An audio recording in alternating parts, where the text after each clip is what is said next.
Hello, pen pals. It's me. What's going on? I'm a bit rushed tonight. I had some technical difficulties, but I couldn't get the stream started on time. But we're live now. That's the main thing. Had a little bit of a change up on the old paint table. Whoa. It's me. Wave. Right. What's happening? How was everyone? Lovely Monday evening. Gonna get some models onto some handles. We'll make a start.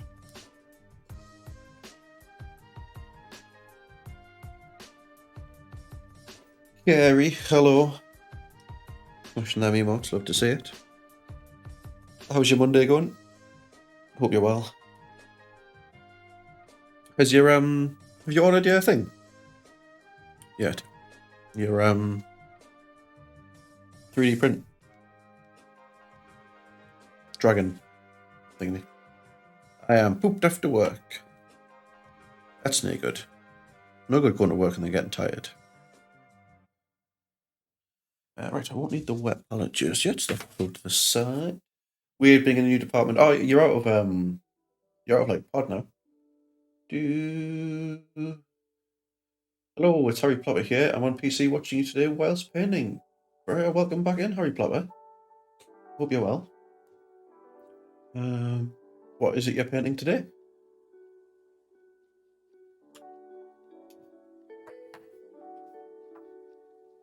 National panel now. I just finished Skaven. Ooh, very nice.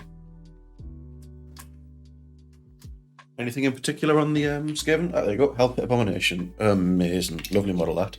I played a game, my very first game of Age of Sigmar Friday gone, which is why there was no stream, against some Skaven as well. So, well, I've known a long time. I think it looks so sick. Feel free to, if you're in the Discord, pop some pictures in the Discord, or if you've got a link, there's like a channel point redemption you can click, which allows you to put a link in and it doesn't get like binned off or anything like that. And we'll check it out. So I played my first game of Age of Sigmar on Friday gone, against some Skaven. It was just 1,000-point games. I took my Augurs. So it was some Clan Rats and then Thankwall on Bone Ripper. And a Doom Wheel. Pretty cool.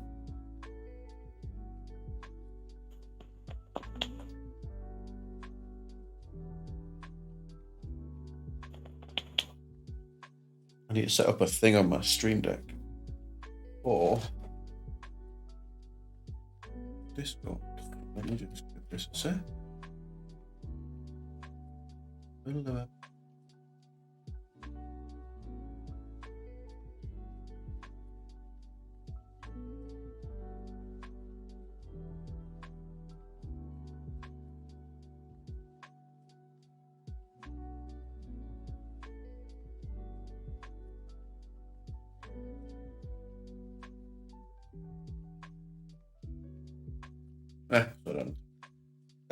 Put it in the work in progress section on Discord. Let's check this out.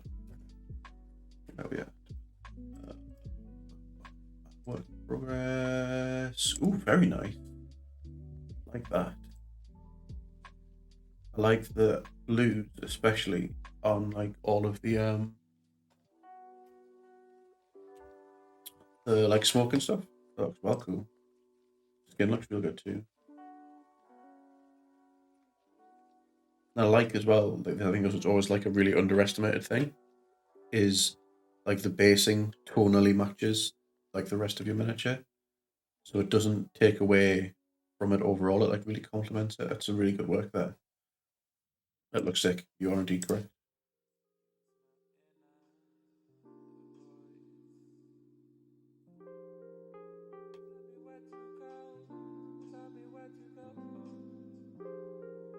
Didn't want to overkill it with bright colours. Yeah, no, that was a good shout. I think like you've done a really good job of like composing all the colours together. So like not one thing really overwhelms another thing. Smashing job. What we've been working on is a commission. for the new Chaos Legionaries kill team box. So we've got some other ones here. They're a bit shiny at the moment because they're covered in gloss varnish. Oh, Twitchbot's going off tonight. I don't know what's going on there. Three messages off the bat. Oh, I disabled them. Anyway, fun fact: if you are ever interested in RiskyPaints merch, being a subscriber gets you like a discount. I think it's 5% for a tier 1 or a prime sub, 10% for tier 2, and 15% for tier 3. I think. So yeah, this is what we're going to be working on tonight. Had a bit of a change around on the old painting setup. We did have like an arch light that was like sort of out of frame that you couldn't see. But I was finding that it was forcing us to be like really hunched in and over. So I'm going to try tonight without painting it and just go back to the overhead light. So you have to let us know what the quality's like in terms of how visible stuff is.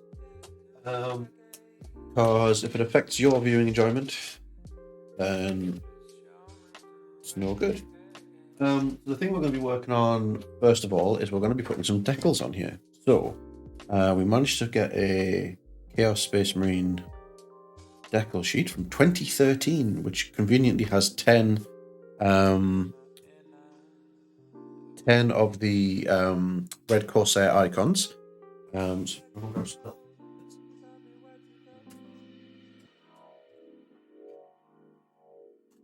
we're going to get these cut out.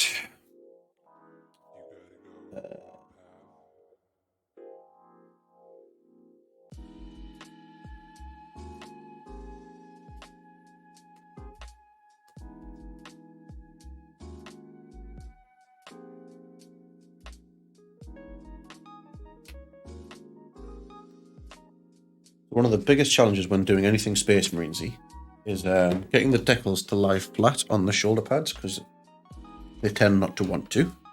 So I'm just going to try and find a clean one of these. I need to find some squiddy old brush. There we go. So what we do is we do gloss varnish. We've done it all over because we're going to be hitting it with oils anyway. But we do gloss varnish on the shoulder pad, which makes it really smooth for it to adhere to. Then we use these two little products here, which is Microcell and Microsol and Microset, which basically one effectively makes the decal adhere to the surface easier, and then the other one kind of melts it, so it takes the shape a bit nicer, and also gets rid of that little like shiny bit around the outside. So this is going to be a bit of a painstaking process to begin with. Get some tweezers out.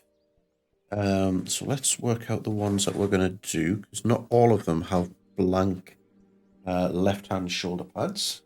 Let's get that off there, because we don't need that one just yet.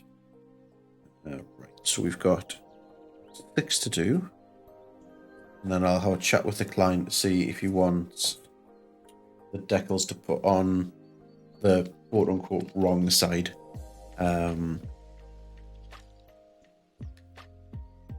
Well, so once the decals are on, then we're basically going to hit it with an oil wash, which is going to help kind of shade the red a little bit, create some definition in the recesses, and add some like slightly tonally different colors to the black and the red. So we're just going to do this one at a time. So I'm just cutting out one decal, and that goes going to go in there. But we haven't put any water in yet, so that might help. We need a little bit of water just in here. This is just going to help lift there. You got any more scathing tonight, Harry? Or is that you done for your painting tasks for this evening?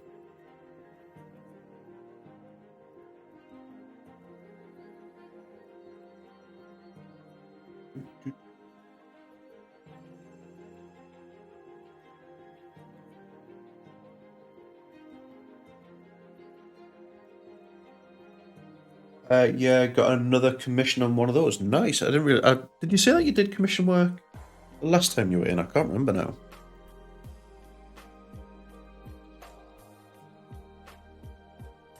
So I feel like I didn't know that you did commission work.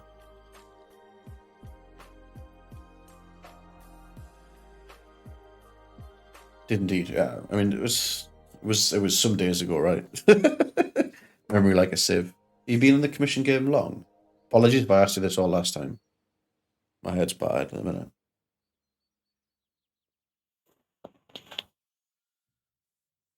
6-ish years. Nice. Do you do it full time?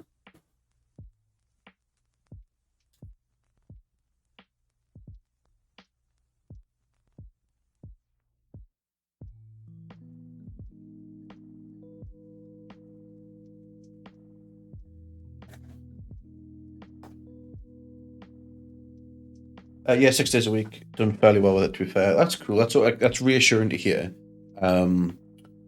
That's kind of where I'm wanting to try and get to myself. So I've just like this year has been has like really kicked off strong. I did a couple of bits last year for friends mostly. I did bizarrely actually, which I posted some stuff in the Discord about. I picked up a job for a marketing firm to do some branded chess pieces. So their client was Virgin Red, which is like Virgin's reward scheme. So it was like all their different high street brands. There was like 10 chess pieces to represent like the different parts of them. So like that was interesting. They were fairly sizable pieces. That was like my first proper commission. That's the word I'll use, where like it wasn't just for friends and stuff. But my goal for this year was to try and do more of it. It's something that I've been kind of on the fence with for a little while, sort of like turning my hobby into a job and that sort of thing. So my current plan is to try and get it to a point where I'm having to turn down work, and then I can balance whether that work's more valuable than my day job, and then I could maybe go down to something like a 16-hour a week normal job and then try and do this kind of like fully part-time rather than just on an evenings and weekends. But I definitely agree. I've painted this year, I think I've painted in this first 6 weeks of the year, I've painted more than I did in 4 or 5 months last year, just because I'm doing commission work. So, and I'm really enjoying it because I'm getting stuff that I've never painted before. And it's stuff like that I would never probably do myself, which I think is like a big help.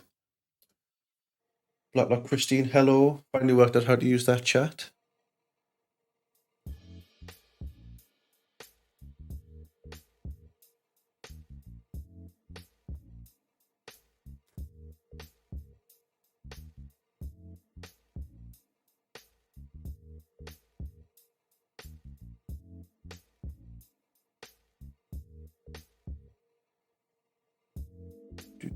A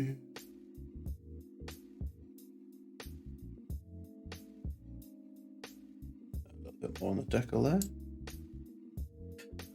I mean, I'm swamped a little bit, and I recommended you to a few people, so hopefully they contact you. That's really, really appreciate that, Harry. Thank you very much. It all helps.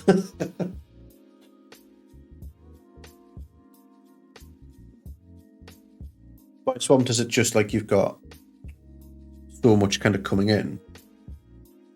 This is like the kind of the things that I'm interested in hearing from like other artists about, is to like actually how busy is it, and like actually really like how viable is it, I guess. I know like a few people who like on Twitch who do it full time, but they were fairly well established before and anywhere. So yeah, I set my deadlines and booked out until middle Marchish. Nice. Yeah, I mean that's cool. I've got another project coming, which I think should arrive this week. I think will take us between this and that should take us to like the end of February, and I'm gonna have maybe a break in March because I want to do some stuff for stream. I've got like a Marvel Crisis Protocol box to paint. But I've also got a week off in March on annual leave as well for my day job. So the plan is actually, I think I'm going to do Marvel March like that week and try and do like a 9 till 5 stream like every day, like Monday to Friday, and just really see kind of what my appetite is for doing that. Because the last thing I want to do is to like sort of try and give it a go and then end up hating it. So we'll see how it goes. Right, that decal looks like that's ready to come off now. Need a bit of this. Some of that excess water off. Was that that 9 to 5 every day helped me out a lot. Mostly I have clients who work nights, which they didn't have time to pay. Yeah, exactly. Yeah. So is that Skaven that you've posted in there? Is that for a commission or is that a personal? Is that a personal project that you're working on? Got the first decal on here.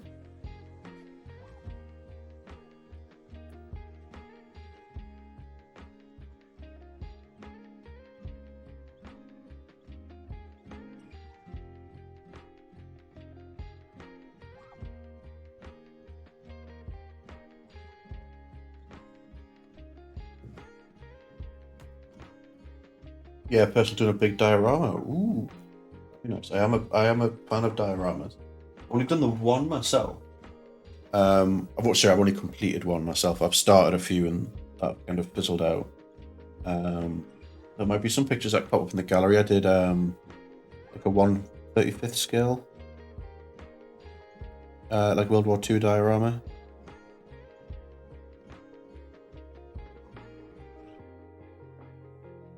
That was loads of fun doing that. I don't know how well you can see this with the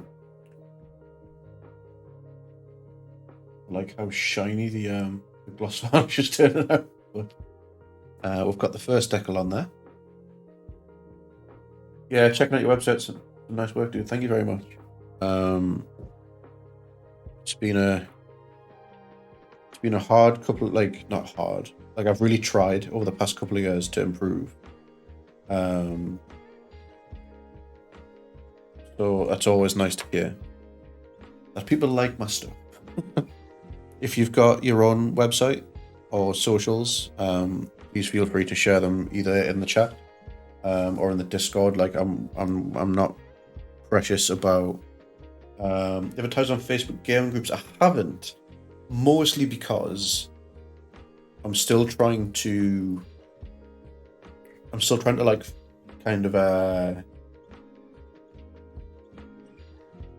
nope, not anymore. Word of mouth, really. Yeah, not fair. I'm still trying to sort of like work out my process and try and gain a bit of an understanding of like how long things take. So at the moment, I'm doing like work for like an eBay reseller called War Daddy Miniatures. So he just has set prices and sort of he's more sort of aiming at like commission artists who have like some free time in their books. Like the money's not anything like mind blown out. But it's all just practice and you know, like I hate the word exposure because you know, like exposure, you die from exposure, right? But like that's safe because it means that there's no real expectation from him to be like, send you all this stuff, you've got a week to do it, otherwise my business is going to, you know what I mean? Like there's none of that. So I'm still trying to find my feet with a lot of it. And yeah, exactly. Like, yeah, obviously when you're saying that, like when you first started, you give random dates and kind of messed up on timescales. Like the last thing I want to do is overpromise, under-deliver. So obviously, yeah, no, I'm still trying to find my feet with a lot of it, and it's all about learning. So I think the plan is to try and do some like proper marketing. You know, sounds wanky, but some proper marketing maybe it's around the summertime. Give myself kind of 6 months to sort of play about fairly safely. And go there. I really appreciate that, Harry. Like that's really, really nice to hear and really nice for you to say as well. Yeah, like I say, if you've got anything yourself that you want to share on the groups or anything, like feel free to do so. We're not precious here. We're trying to build a community of like-minded people that can support each other. So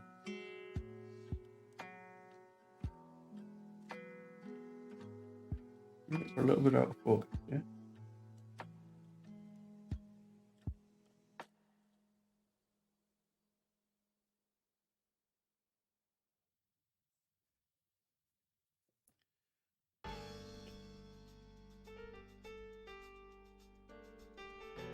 I think I'm going to cut up a couple more of these decals because it's taken a little while for them to like loosen off. And I've lost my scissors. I reach sucker. How's it going?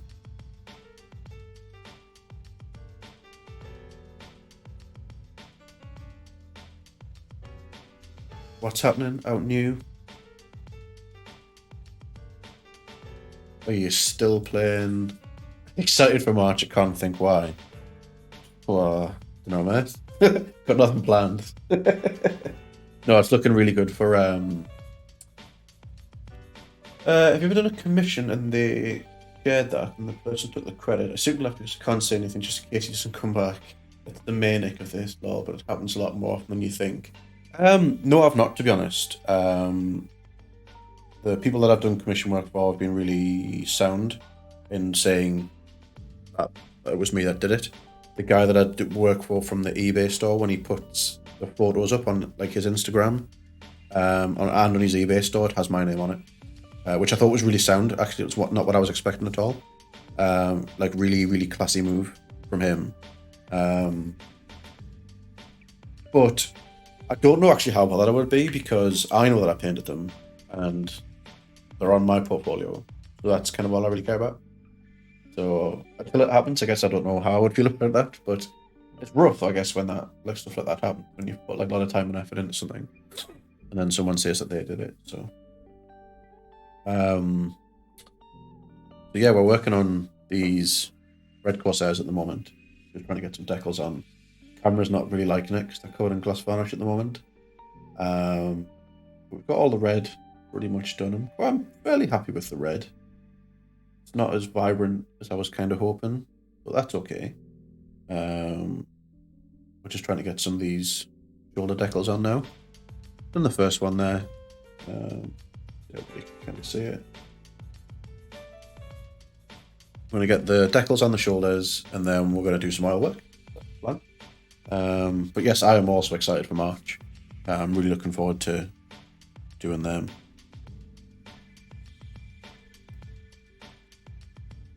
So, bit of micro set on the thing first.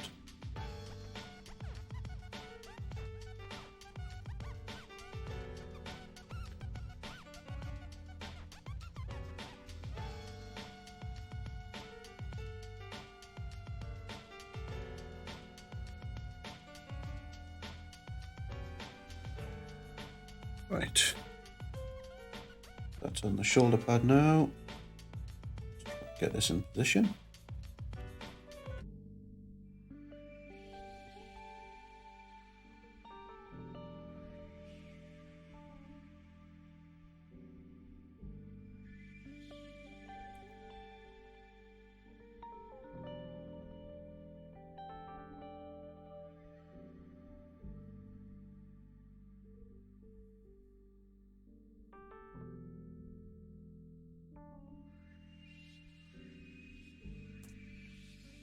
I meant to ask you actually, Cardinal.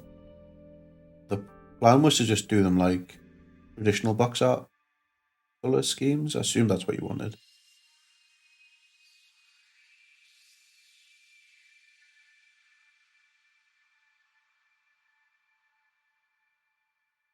Not that I think I would do anything different, I guess. Second decal on. So we're at the point now with these where we're kind of like past the point of no return because if I've got to strip them, I'm going to have to buy the decals again because I've only got enough decals to do you do you, baby, you do you. Or Tangerine Spider-Man, here we come.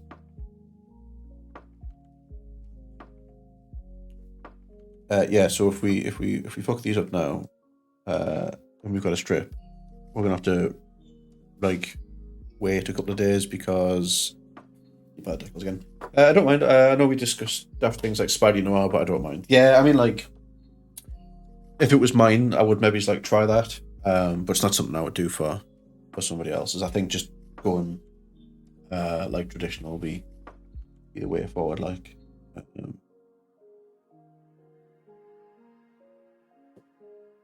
sometimes it's nice just to do some stuff that's like kind of already established as well. Right. Decal number 3. Let's get these on there.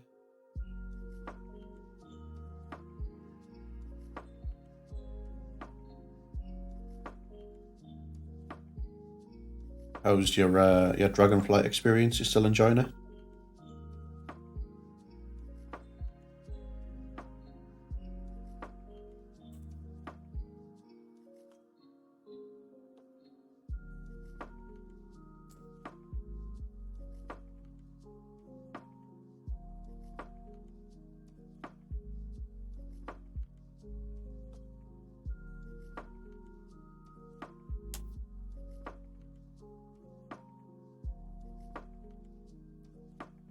Of course I would. Cut off just one less than I needed.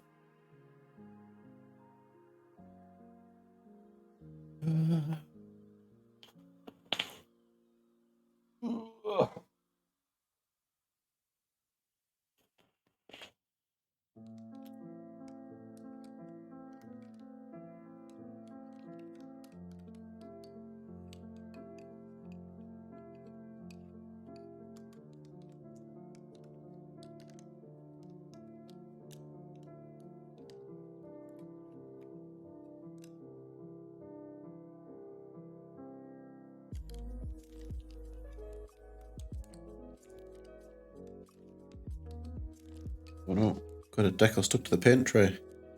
There we go. The nice thing with Chaos shoulder pads, as I'm now discovering, is because they've got lots of like little like spiny bits in the trim, you can't really see because it's all glossed. But like a lot of them are like nicely centered, so it's like a really good point to line the decal up with. Yeah, good mate, level 70 now. So been working through some endgame stuff. Ooh, very nice. Have to get some heroics and some dungeons in. Did my first raid the other day, just through the raid finder. Went as well as raid finder raids tend to. I didn't get any gear from all 3 of the runs because it's all with the raid finder. It's like it's 3 separate queues for the different wings, and they're like 40-man raids, I think, which is cool. But seem a bit stingy on the gear, which is, don't know if the drop chance is lower for raid finder. I feel like it would be, otherwise people would gear far too fast. But it was canny. The only boss I haven't done off that raid is Razageth, just like the last boss. Seems mechanically quite challenging, which is just kind of cool. So yeah.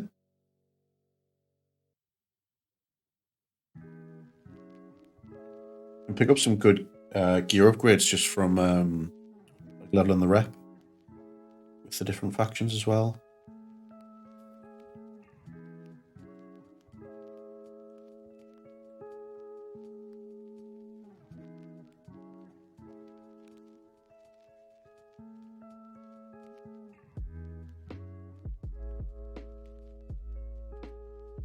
Like, you know what is even beyond rare? Like, I loved the arch like that we had here. It made everything like really, really bright. But I'm just loving the fact that I'm not having to like work within like my shoulder width. Just got so much more room for activities. Metal.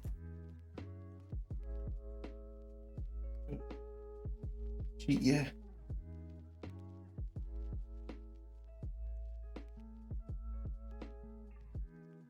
Oh, looks like we picked up a new follower yesterday as well. Queen Pin Sam.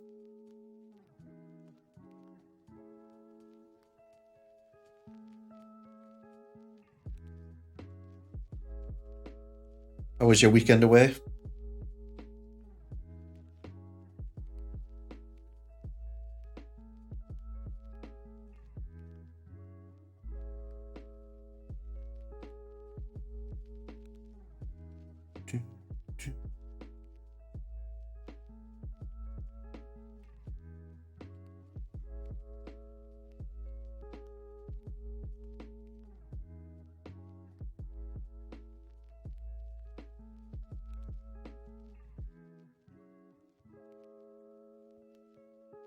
Oh.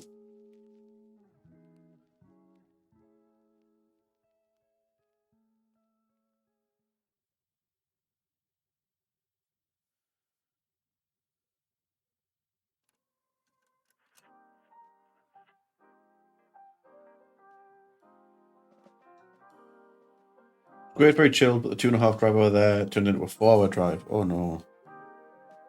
With roadworks.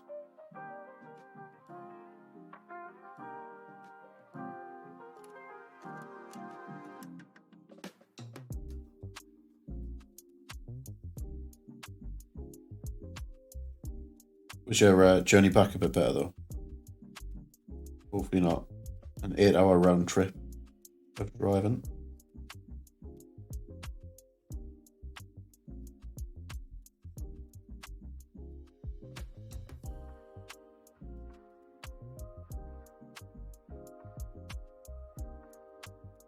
Right, that's the decals all on. A lot of these look like they've adhered quite well, which is great. Yeah, clear crew's back. High winds blowing trucks over. Fucking hell. So here's a question, right? So traditionally, you know, Space Marine chapter and Legion iconography goes on the left shoulder pad. This one here. These arrived to me built, and on 4 of them, they've got. Obviously, I mean, you couldn't put one on this shoulder pad anyway, so that's fine. But we've got 3 here that have got the right-hand shoulder pad blank. So, do we change it up a little bit and get the icons, just get them icons on, because, you know, it's chaos, it doesn't really matter. Or do we stick with it and leave it as blank shoulder pads so it matches the rest of the force? Got spiky. It's got stuff on it. That's got stuff on it. Got stuff on it. I think what we'll do is we'll leave it off for now, and I'll ask the fellow what he wants to do. Because it's not a hard job to come back on and just regloss a shoulder pad. Alright, so you keep that nice and safe. Right, so now it's time to mix up some microcell. This is what's gonna make the decals fit just nicely on those shoulder pads where it hasn't quite adhered. It also helps get rid of some of the shine and some of the like sort of transfer bubbles. We're just going to gently dab that onto the decal. And that's sitting dry. And we'll do a couple of passes on this as well.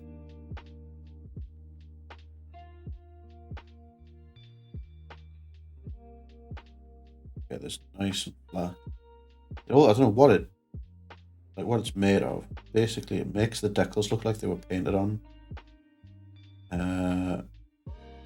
Obviously makes me look like a better painter than I am.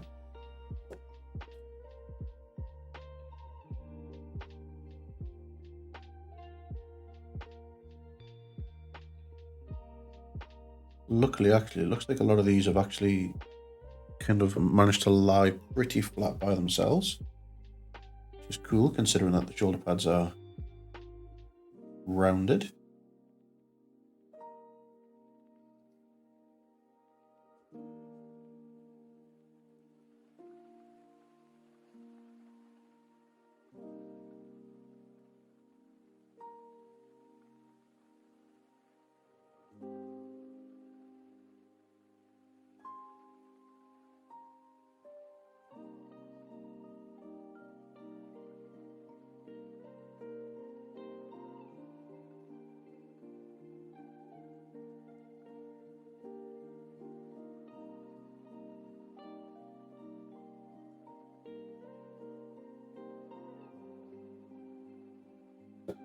Did you get up to anything cool and interesting while you were away?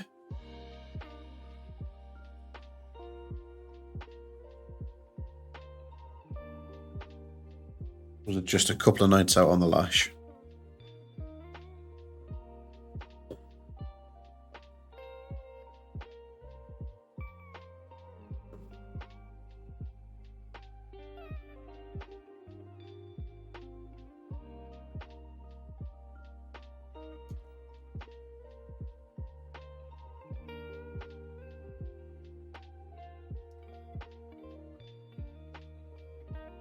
Right, let that dry for a moment. Get the microphone back into there. Right.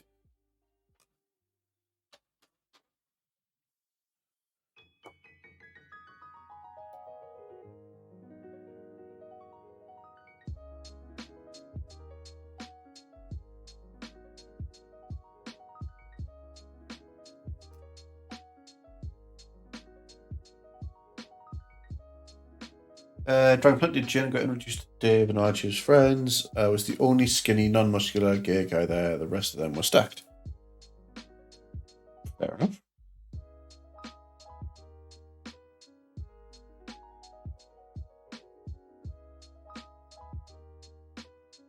Be boring if everyone was the same. That's what I say.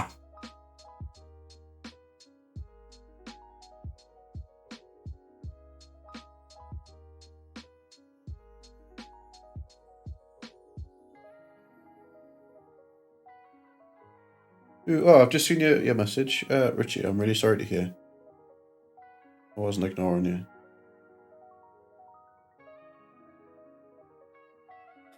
Hope you're doing okay, though.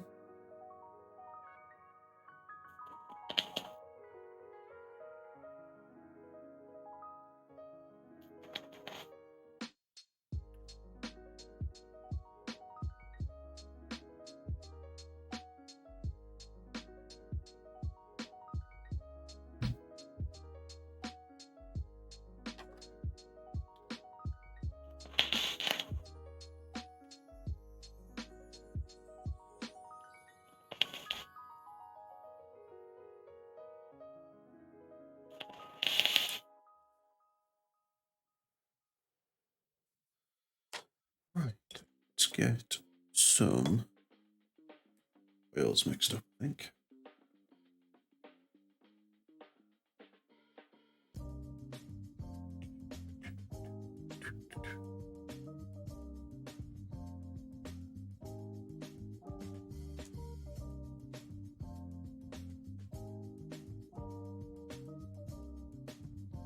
Yeah, but I thought it'd be also an important thing starting to pay now, and his last days won't morphine to the heavens. Yeah, no, that's like it's never a nice situation to be in. You know, when my gran passed a couple of years ago, with cancer, that was the same. It was just sometimes it's the better alternative, isn't it, than the suffering. So yeah, I hope you're doing all right though.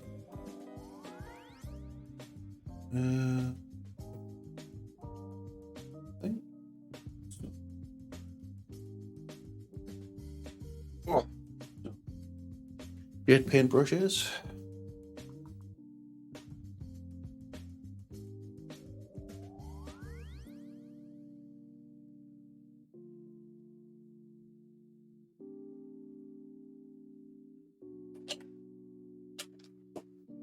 Bum, bum, bum, bum, bum. 2 seconds. What? Get over there.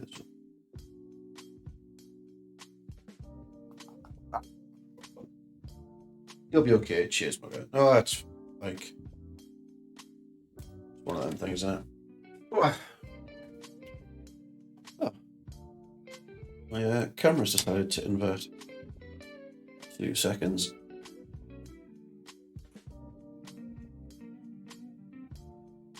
Come on. Go back the right way.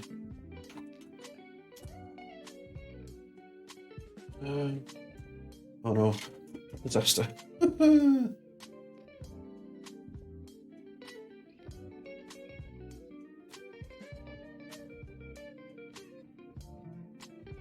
one ladder that's where up is down and down is up. Yeah, I'm not quite sure what's happening. Bear with me just 2 seconds. We're going to try and fix this.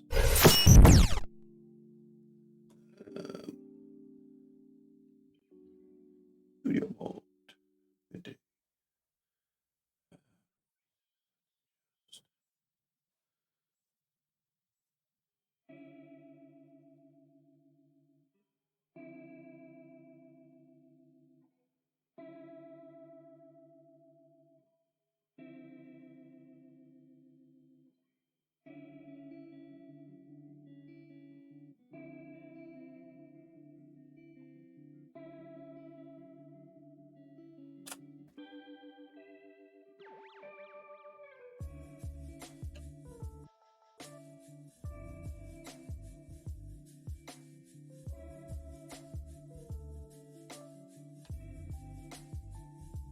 Right, okay, I think. No. There we go. Close enough.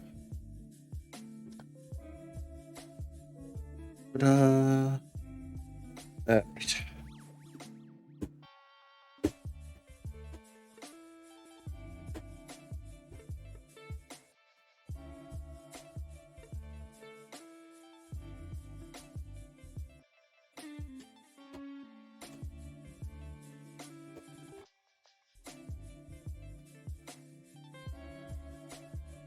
Well, very handily put all of my synthetic brushes in a safe place and then forgot where I put them. Okay, so we want.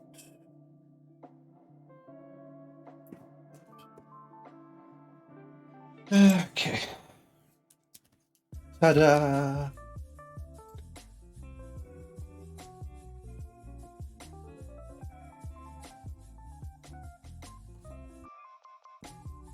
I'm going to mix up an oil wash here. Or at least try. My attempts at making oil washes in the past have not really gone well. We'll see how this goes.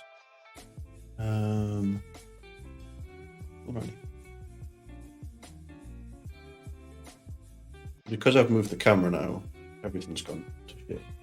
Oh god, it's not again.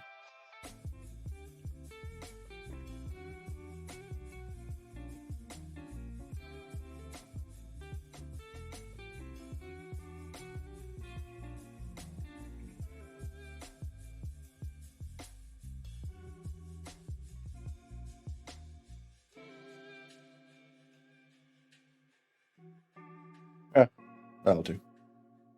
I'm getting it in a position where I couldn't hit it with my head. And obviously now since I've moved it, it's decided just to go and wig the shit out.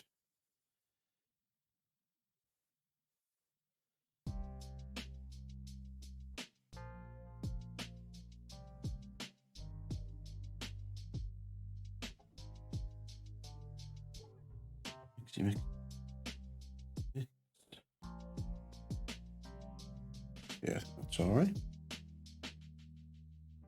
Oh.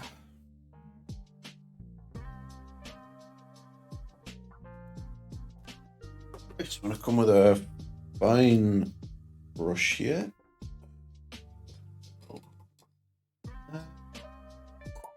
You over there, you over there. The lid back on here. So we're using some Biltong 502 fast dry thinners. Not having to wait forever and a day for this to dry. We're going to try and pin wash. Basically, we're going to get all this oil, just like in the recesses here, to try and create shade and separation. Oh no, camera's gone all to shit. It's all gone wrong, Harry. No, like that. Okay. Oh, yeah. Bring you to out there. Huzzah. Right. There we go. On the fly. Edit. So because this has been covered in gloss varnish, should mean that when we put this on, it just flows in all the recesses. Might be really kind of hard to see on the camera. should hopefully give us some separation in places like the gauntlets and whatnot. Try and help those fingers kind of pop out, like around the neck and stuff, and the face, all that sort of thing.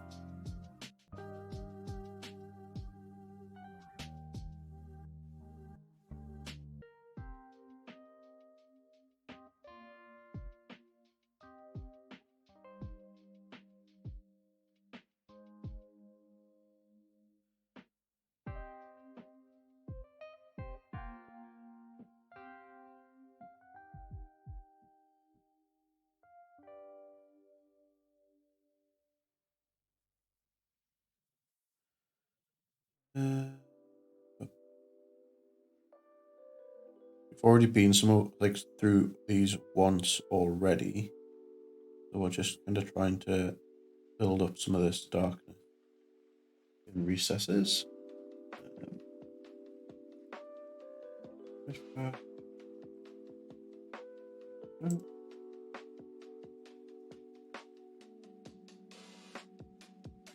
Yeah, gloss varnish and bright lights don't seem to want to mix very well, do they?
I presume you were off work today anyway, Yonre, because you got back quite late last night.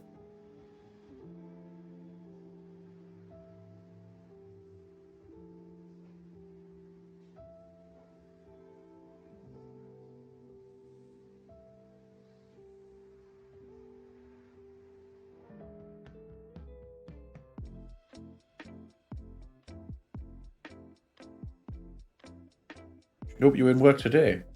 Fucking hey. Madman.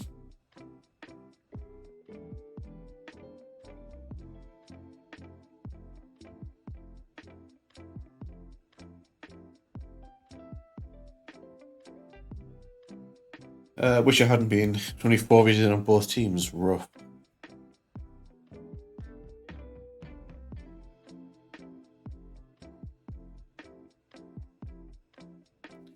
That's no good.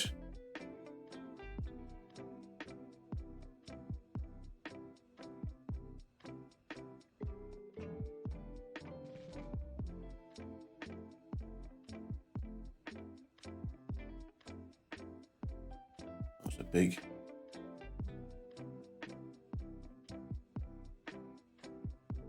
spill there.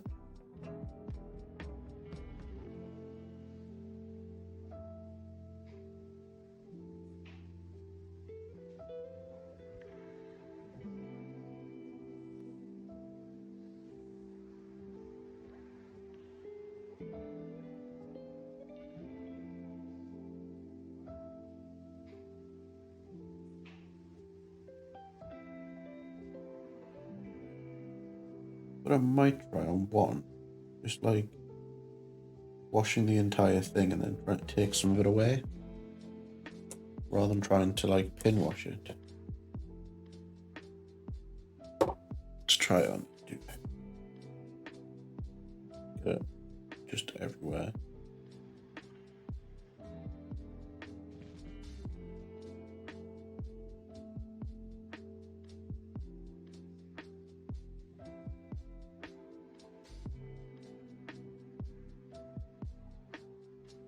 Come back in with like a sponge and just break it off all the top areas. Make them a bit more kind of grungy looking. Be a bit quicker than trying to pin wash it.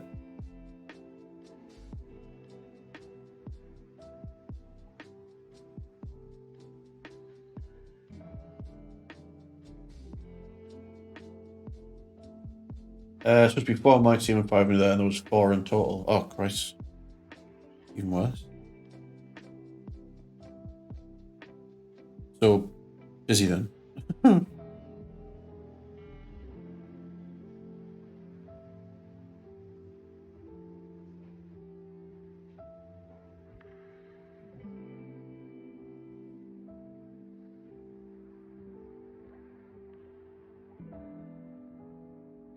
Get a better brush for doing this.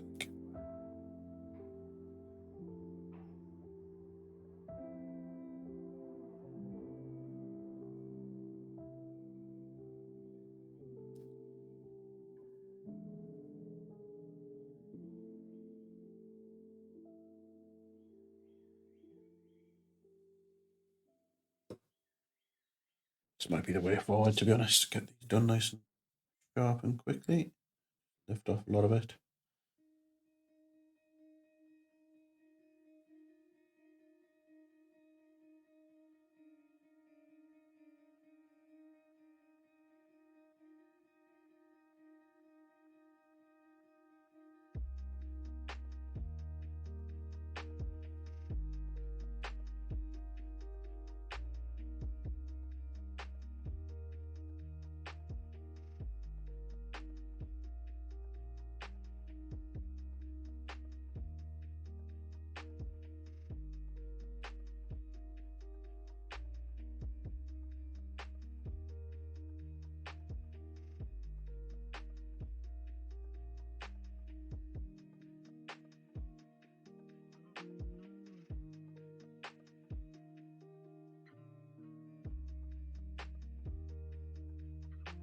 Yeah. We're like a bit quiet at work at the minute. Like at least for my department. Come before the storm, I reckon, though. So I think it's gonna get real busy again in a couple of weeks. So I'm just enjoying the kind of the quiet for the time being. I think about getting a shed in the back so I can do hobbies. What compressor and airbrush gun do I use? I use a Harder and Steenbeck Infinity CR Plus and a Sparmax THC 106 compressor. If you have a look in the panels below the stream, there should be a one called Loadout, I think. It has all of my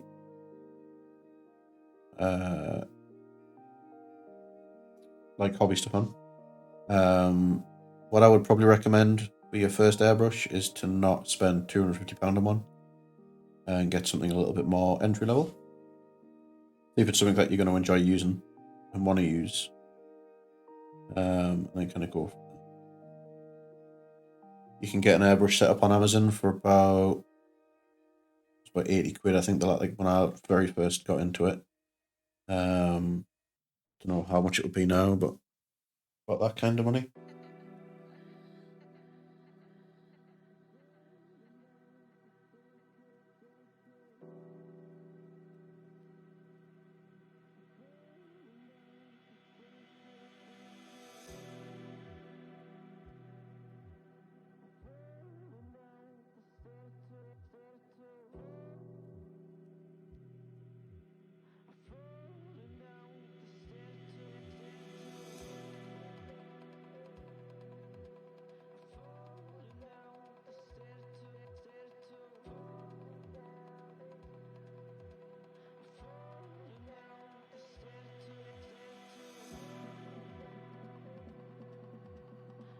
What is it that you're thinking you need an airbrush for?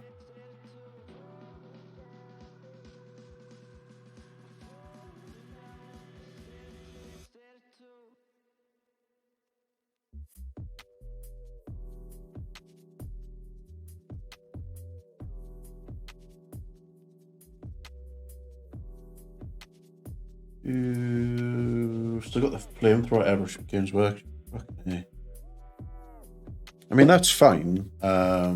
Just a quick base color, and then actually, like, what you've got's probably fine, to be honest. And you can get like any air compressor that's got the right fitting attachment will do you. If you're not looking for anything like precise, you don't need anything more than that.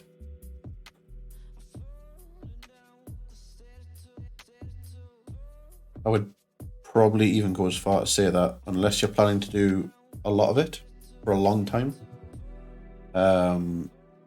getting spray cans is probably easier. A bit less control, I guess. But like, if it's just for like hiding a primer on, then like a first color, if you're doing Space Marines, for example, you just need like a blue or a red or something like that. And just like a rattle can, it'll probably do you fine.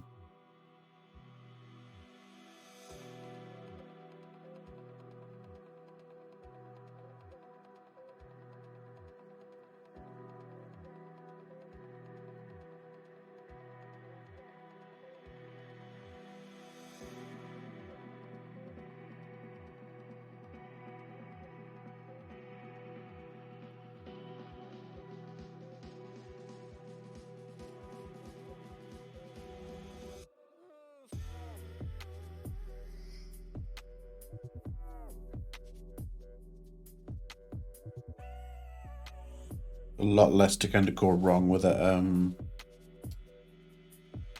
The rattle can as well, really. Like half the battle with the airbrush is knowing what to do when it doesn't work like you want it to work.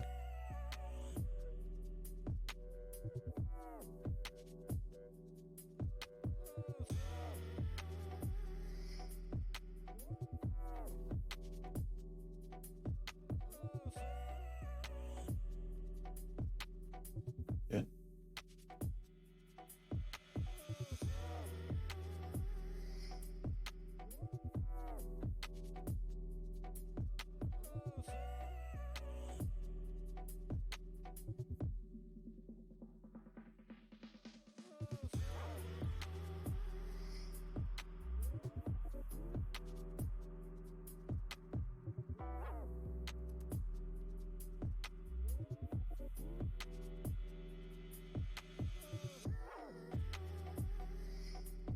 I remember that hand flamer airbrush thing coming out,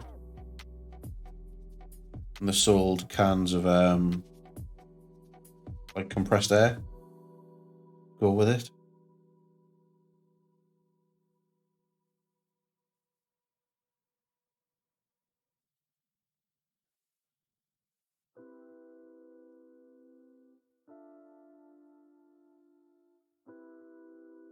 You still got the can, Jesus.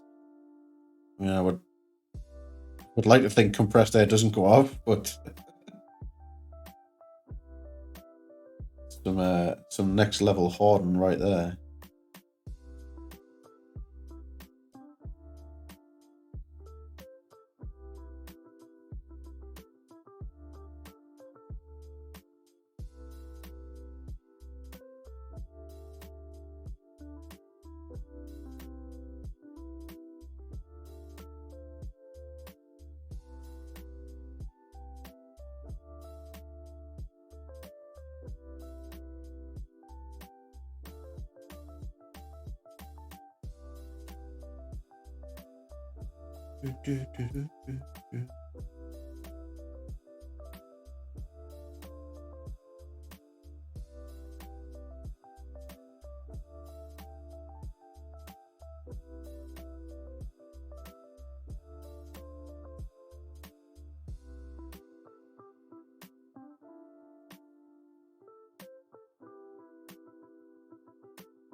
You just go to somewhere like Amazon or eBay and just Google like airbrush and compressor like kit or something like that. You'll find stuff on there. Like the airbrushes, if you don't look after them, you'll destroy them after a couple of uses because they're just cheaply made. The upshot is that they're like 15-20 quid to replace if you do, so it's not the end of the world. If you do end up like damaging a part or bending a needle or something like that. Whereas I've just ordered a new needle and cap for mine with like official parts, and it was like 30 quid just for the needle and the cap.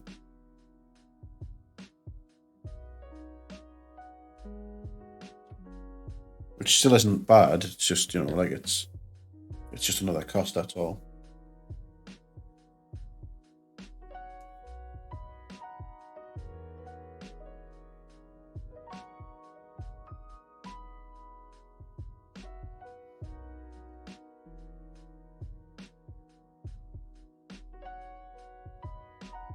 I'm gonna run out of oil wash here. Don't think I made quite enough.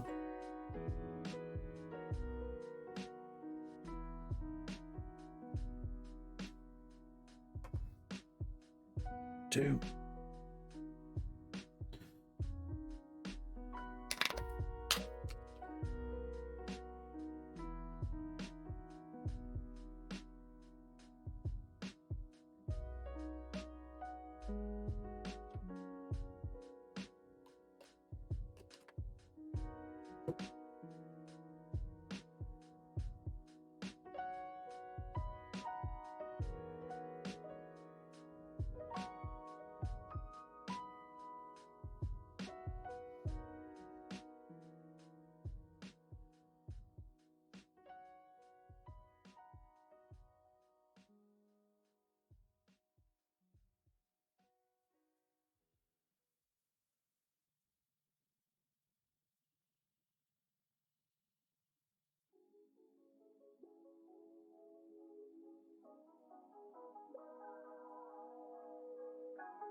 Okay, right, that's all the washing done.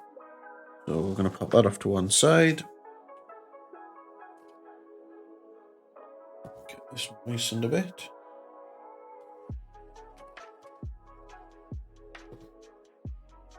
Now we're going to come back and we're going to wipe off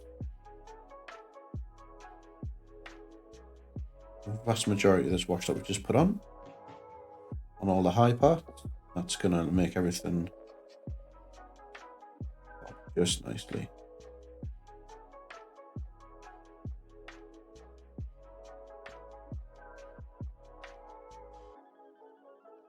So it's going to be like on these top edges here. Just a bit here maybe. Head. The top here.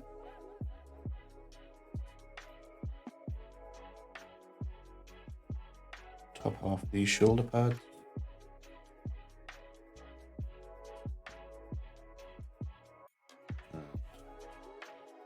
Just the top of the power pack down a bit. There we go. So it's gone from dark and dingy and grotty to a bit more bright and vibrant. It's actually really helped sell that red a bit as well. It's cool. Make that pop. Pop, pop.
Do a thing here.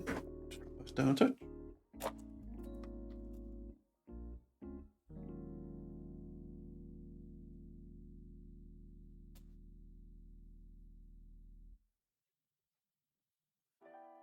Okay.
I think the choice to do like an all-over black oil wash here was a good one.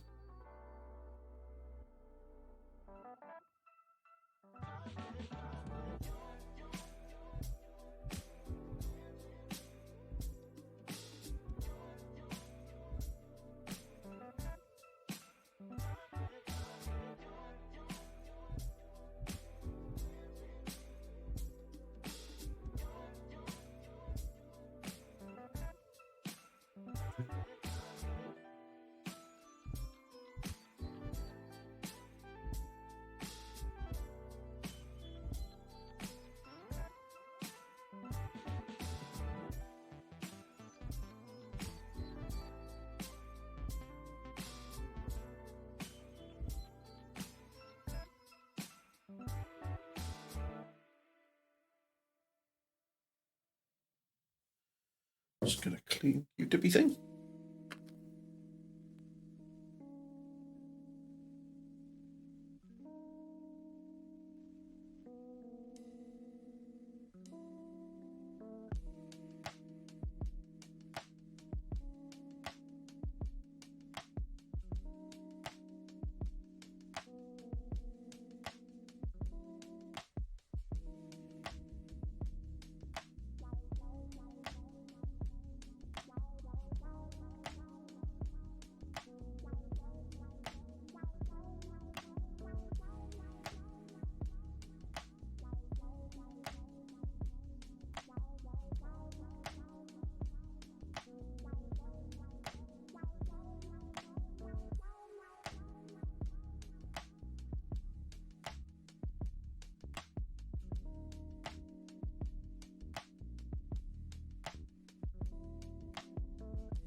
Something just quite nice about doing oil washes and just removing them. Quite therapeutic.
Right. This one's quite heavy on the wash here. Try and get this off. Bring that red right out again. Push the black right into the recesses.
The first 5 kind of done. And all the decals have stayed intact as well, which is cool. So once we get all this off, plan is we're going to mat them down with a matte varnish. A couple of coats. That'll take a little while to dry.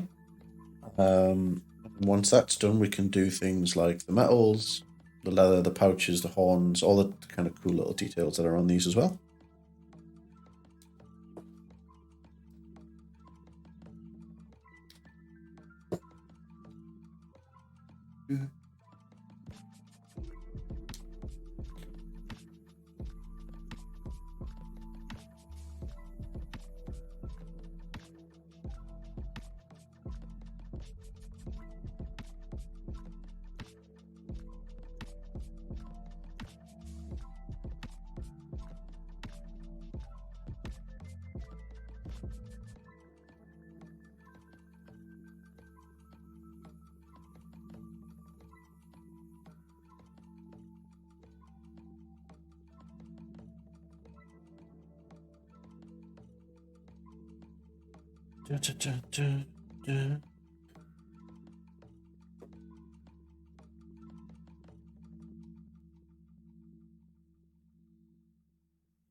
Last painting handle is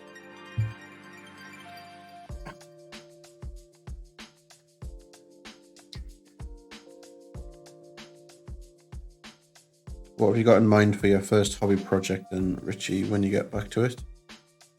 Anything cool?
Let's write this. Welcome on in.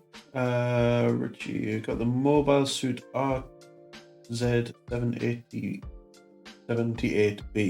with Crimbo, and the mobile suit Mike and Kay got me. Those of you Star Wars Astromech Droids models and Banda that did was very nice.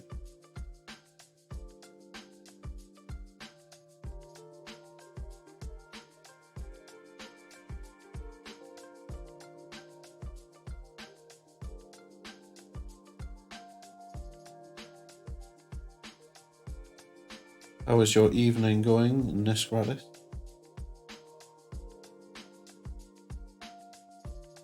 Your first day back today?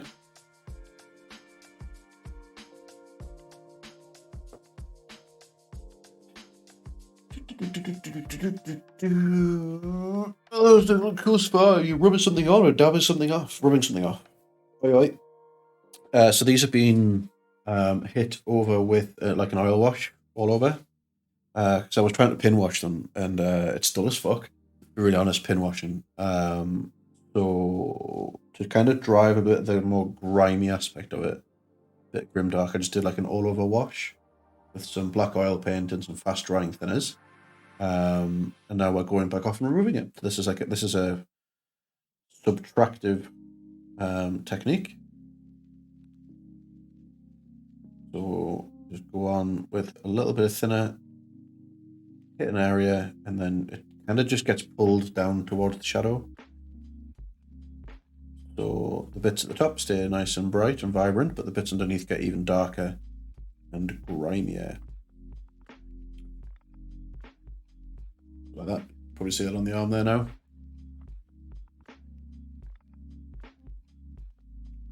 On the head, you'll probably see it here as well. So I'm going to pull this back. Like that.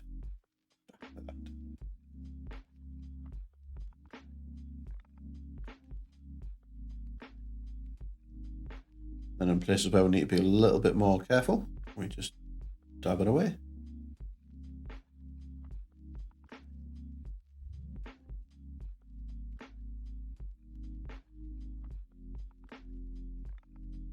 And because we're dragging it down, sometimes it like streaks as well, so it gives it like a little bit of kind of texture to it as well. Yes, back to the grind today. 6. Busy as well with it being half term.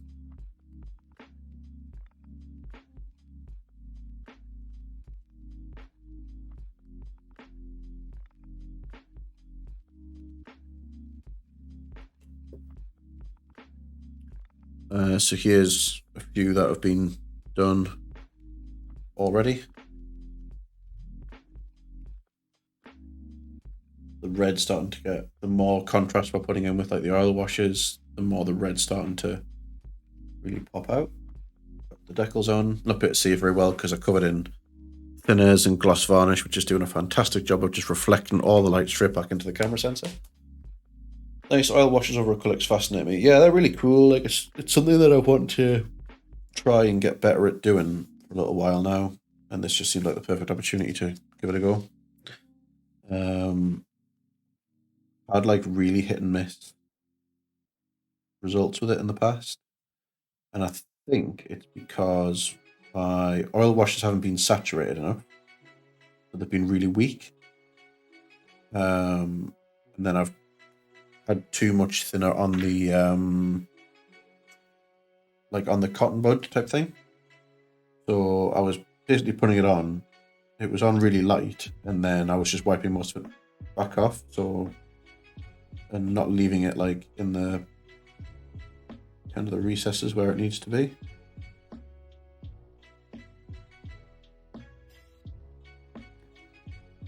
It's all about the learnings.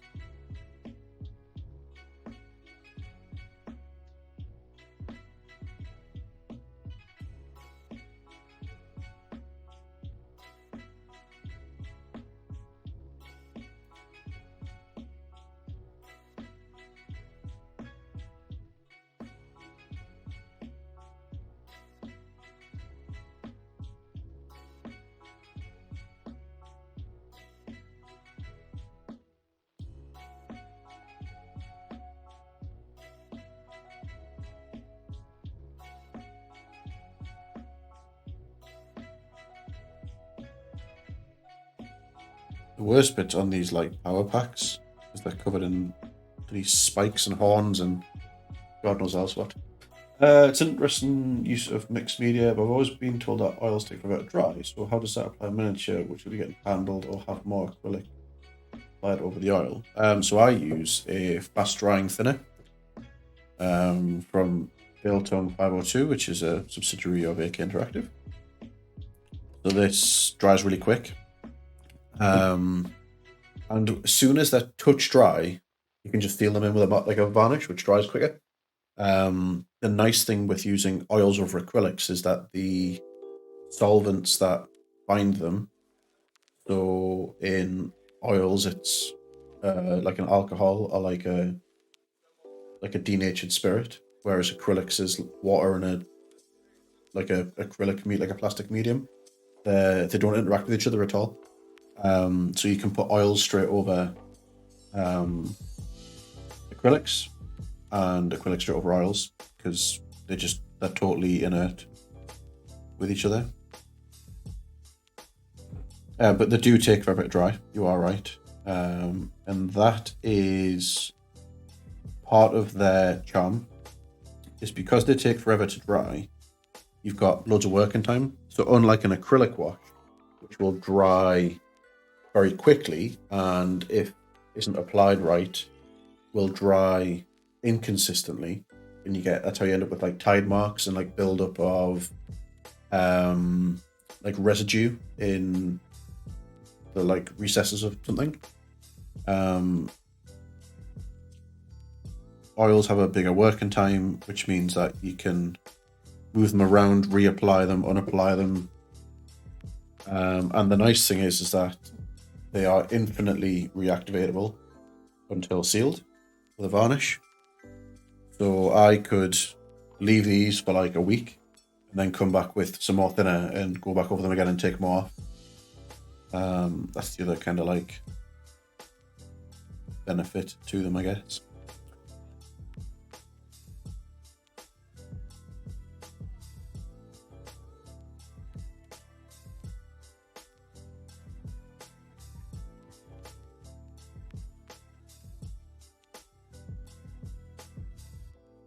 But by and large, once they've kind of dried, I've not really found like they don't rub off like a acrylic can do sometimes, I guess. At least that's what I've found.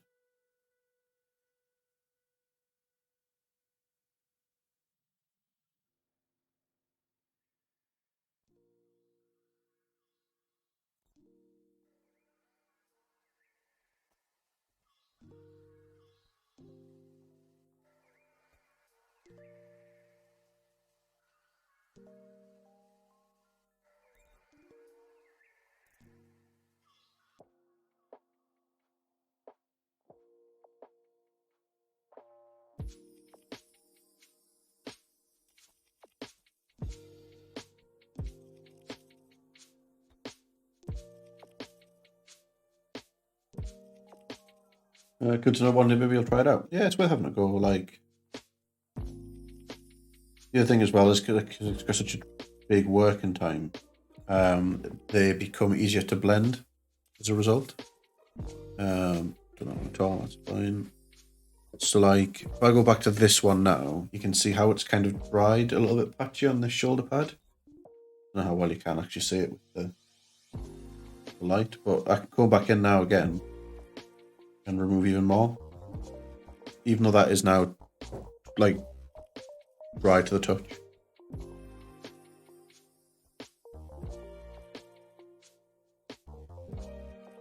The only downside really is the solvents are like really bad for you because it's like white spirit and turpentine and you know all that kind of good stuff. So you have to be just a little bit extra careful.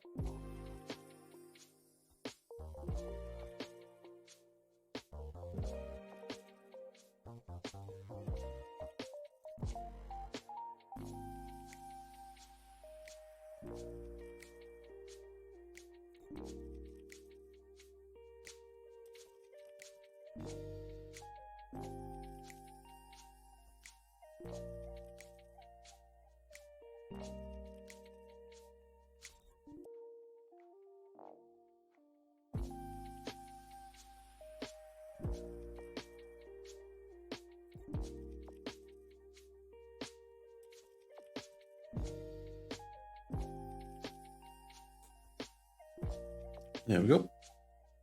That's them all kind of done for having stuff removed. We go back to some of the first ones that we did. The removal of the oil wash.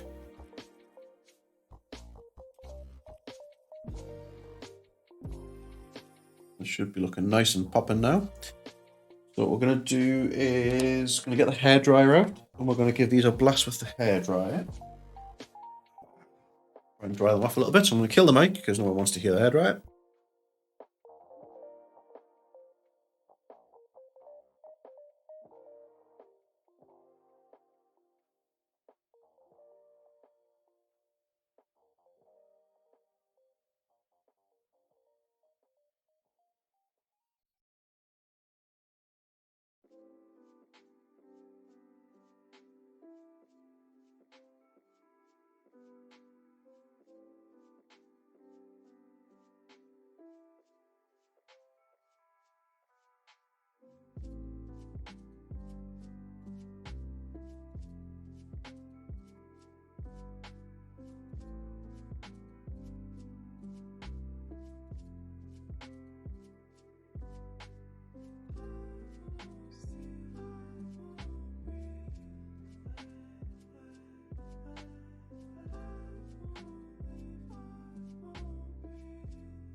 we've just noticed a bit on this one where we've just missed the oil wash entirely. So we're going to come and hit this one now.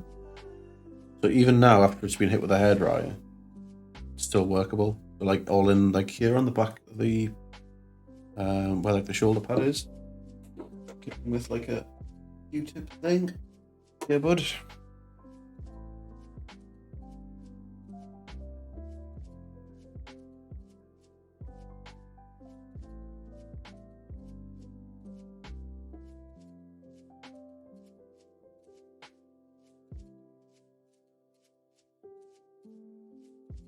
There we go. Right. Useful feature, yeah.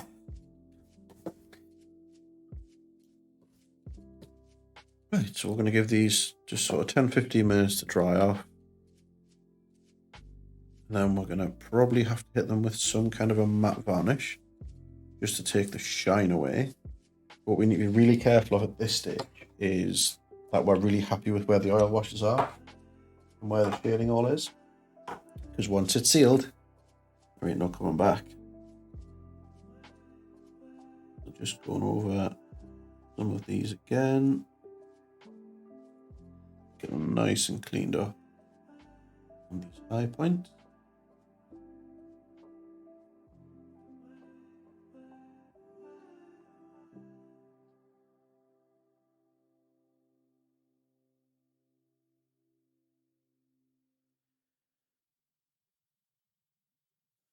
It's the red armor on these is what's really going to sort of catch the eye on the tabletop. So that's what we want to really try and drive more than anything else. This nice bright popped red.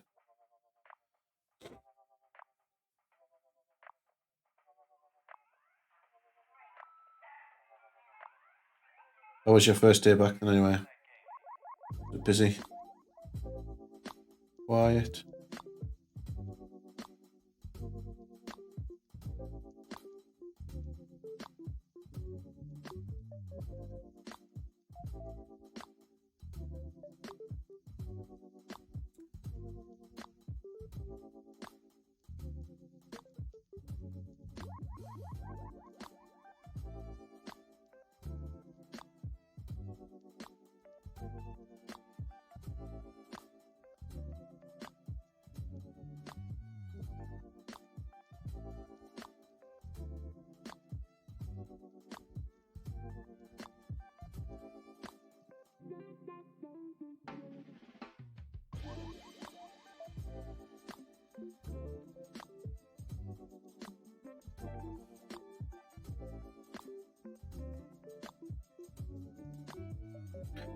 Uneventful, yet more technical issues apparently been going on since Friday and still weren't resolved. I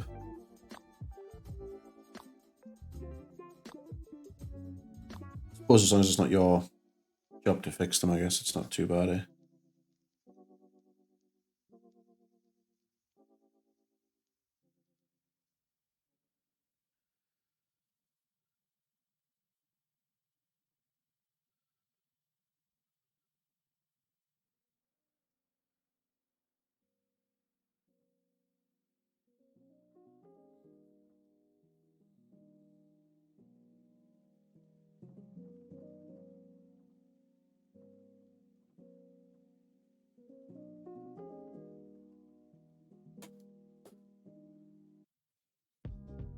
We've got partial resolution at 330, so at least we can process the delivery. That's not so bad then.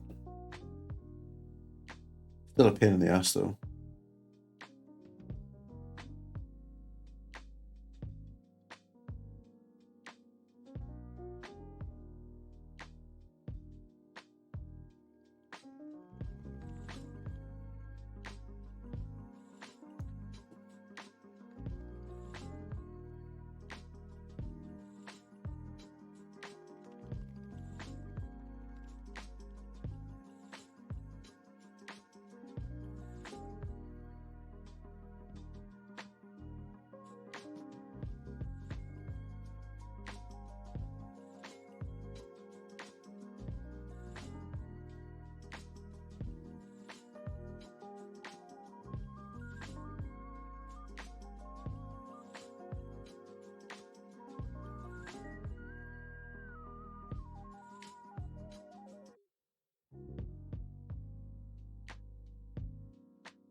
Right.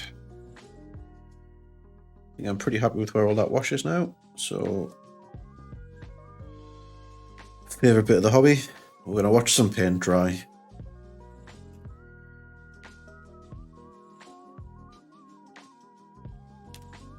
So the next plan is to go around all of the like soft armor, like the ribbing and stuff, with the brown oil wash. We're going to get some brown in there.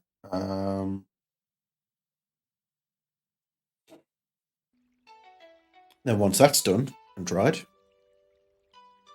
we can move on. But I think the next step is get all this dried, get the matte varnish on, and crack on from there.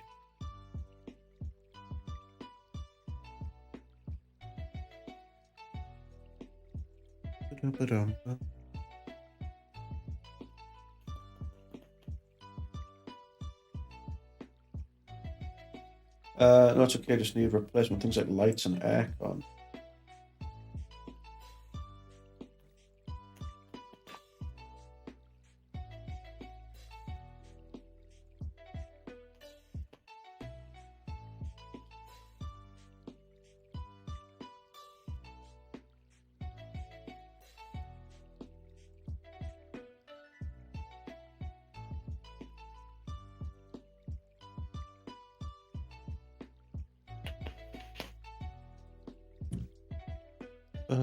Have you bought any Necromunda yet, Nisk? Will you expect us to get a message from you one day with like pile of boxes as tall as you, filled full of Necromunda stuff? Oh, my camera's decided to upside down itself.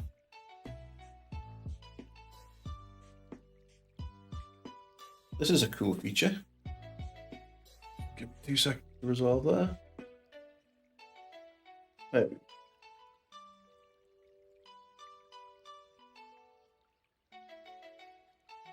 we go. Bring these into frame a little bit. So we've decided to not use the arch light tonight, but just on the task lamp. So let me know how the lighting's been, if it's fine. I'm enjoying the extra arm room and not having like a big arch in the way.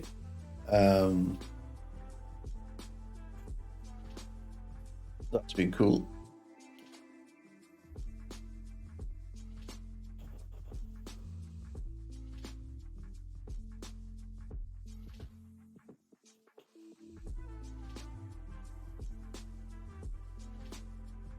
It means I get to have my little tablet off to the side with easy access. It's cool.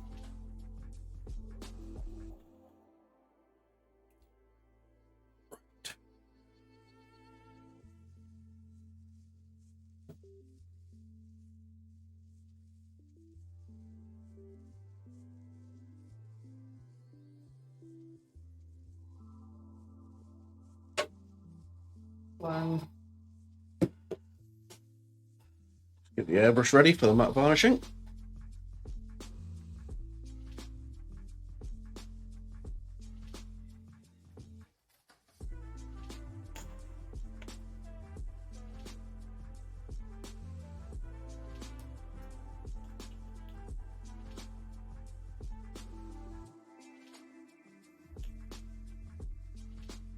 Right.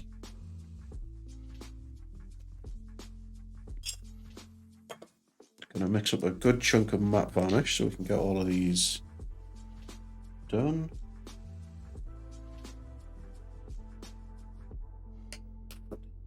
I need some airbrush thinner.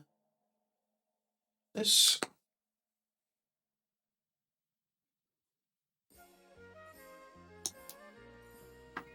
So I've started to thin my my varnish down just so it doesn't get clogged in the airbrush as much.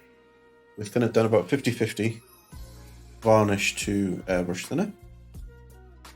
Gonna get that in the little pot ready to go. That's done. Let's give these a blast. I think these might be ready to go now.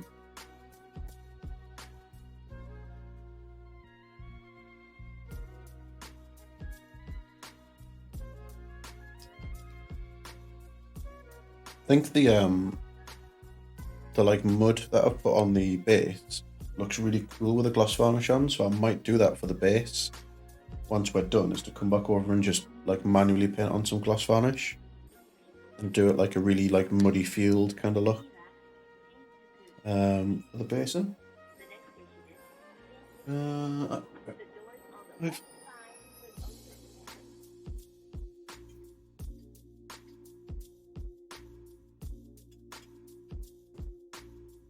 Right. So let's get out of the way a little bit.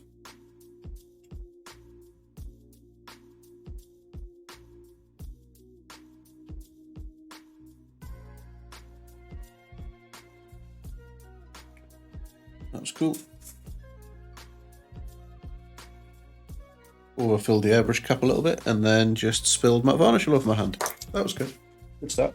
Let's get that wiped up. Right.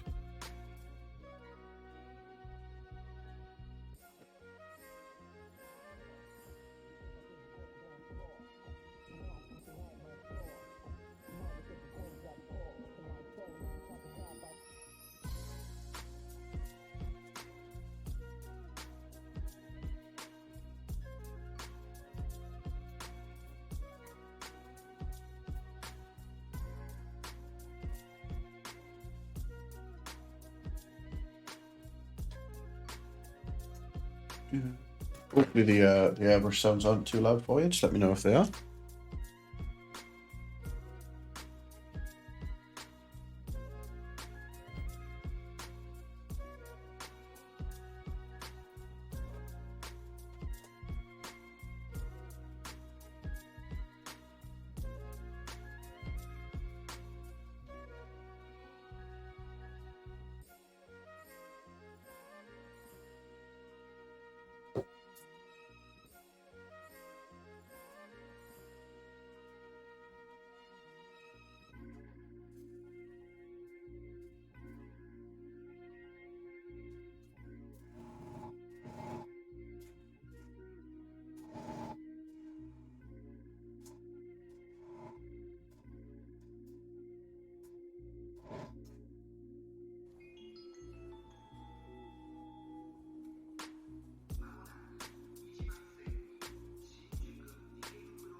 Yeah, we need to mix up a little bit more matte varnishy. Enjoy your look.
Wonderful. Right, that's all the matte varnish on now and done.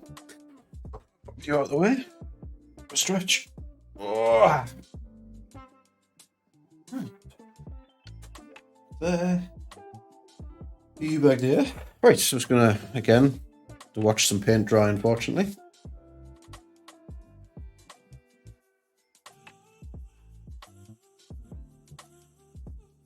You can just kind of see on this guy kind of where we're starting to get to now. Get that to focus on. Wow. There.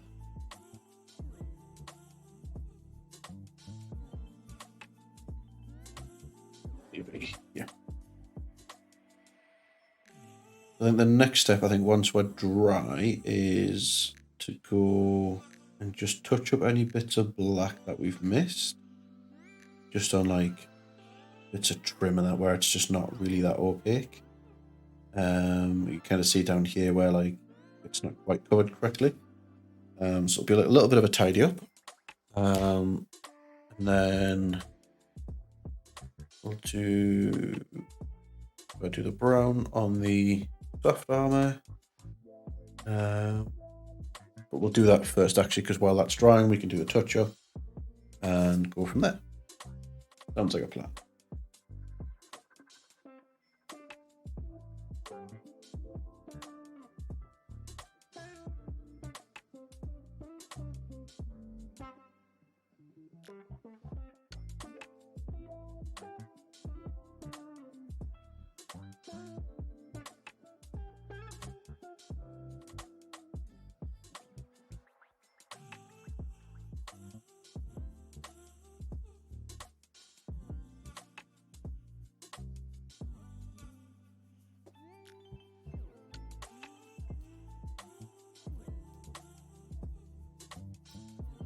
Clean up some of these base rims while we're waiting for stuff to dry.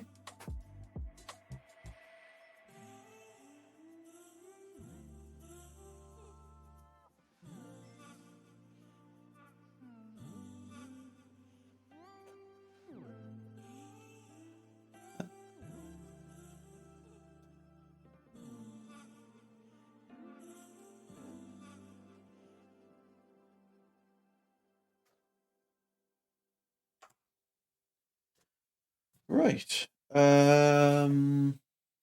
We've also been thinking about getting into some Star Wars Legion. I haven't decided on Imperials or clones. If you do decide, and you decide clones, I have the starter set for the Clone Wars, which I've done the droids for. So I'll do you a good deal on the clone side, which comes with Obi-Wan Kenobi, 2 squads of clone troopers, and I think it's one of the bikes. I think that's what's in the starter set.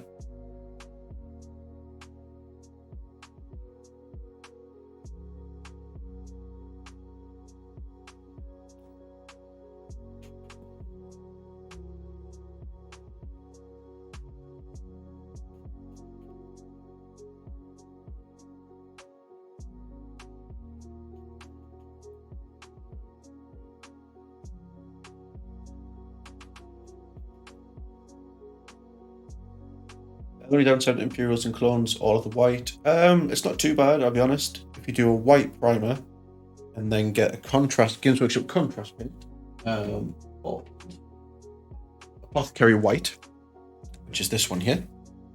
I'll shake it up for you. So this is the cheat white. So basically all this is really is it's an sort of like a bluey grey kind of wash. But the way that contrast paints work is you spray them in like a really, really bright color, and then you put the contrast over, and it just washes in and gets in all the recesses and stains the top. So if you just, you could literally spray them white, wash them with that contrast, pick out all the weapons and the details in black, base them, and you're kind of done. Like, it's a lot easier than it used to be. I do have some Imperials to paint, actually. I might do them on stream at some point. I can show you just how actually straightforward it is to do white these days. It ain't too bad.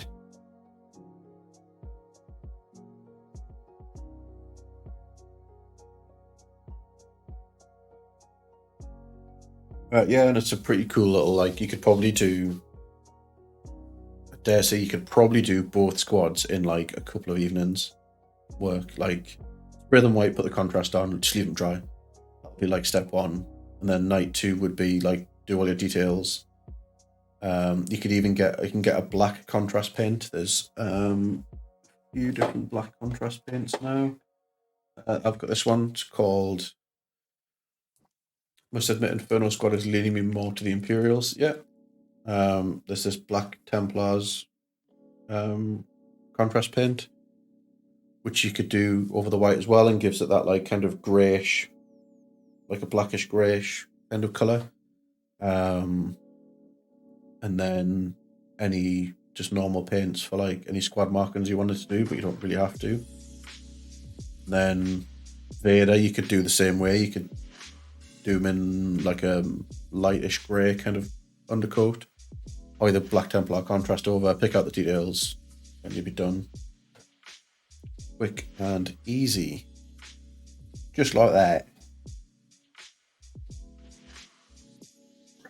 Let's get the palette out. We have ordered a new wet palette as well, just the other day there, which is on its way, which hopefully should be here for next stream. We've got this Red Grass Games wet palette we've been using for about 3 years now. I got it about the same sort of time that I started streaming. This one here. Zoom out a shade. Wow! This one here. So the one that I've got coming is like twice the size of this, basically. So lots and lots of room to work on. Because what I tend to find is that I spread out quite a bit, as you can see.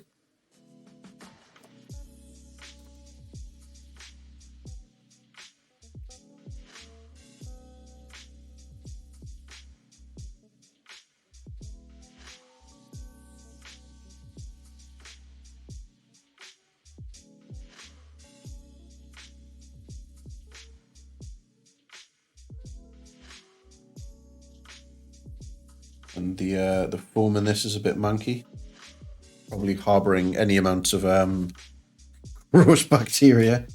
So getting a nice clean one, and now I know like what I'm doing with one, can take care of it a little bit better as well. So that'll be cool.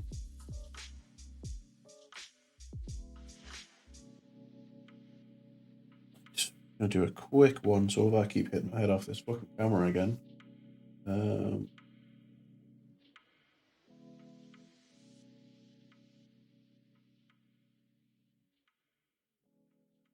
Go on, right. Benedict.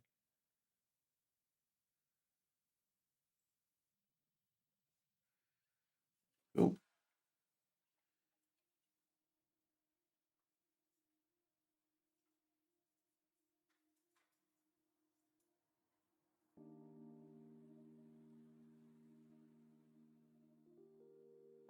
Just going around and just making sure that everything that's black should be black, nice and good. Those decals have gone like really nice now as well.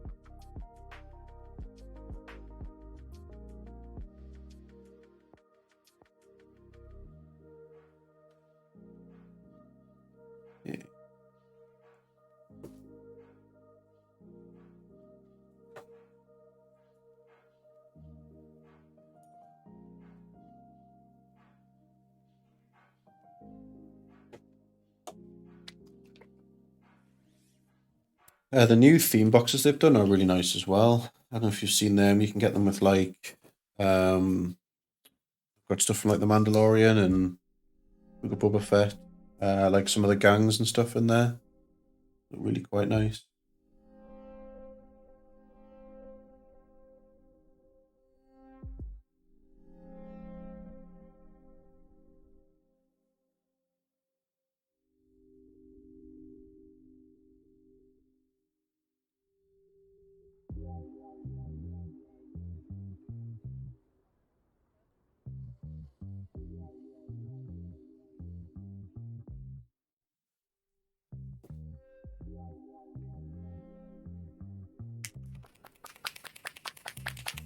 Yeah, the Deathwatch Mandos are really nice. Yeah.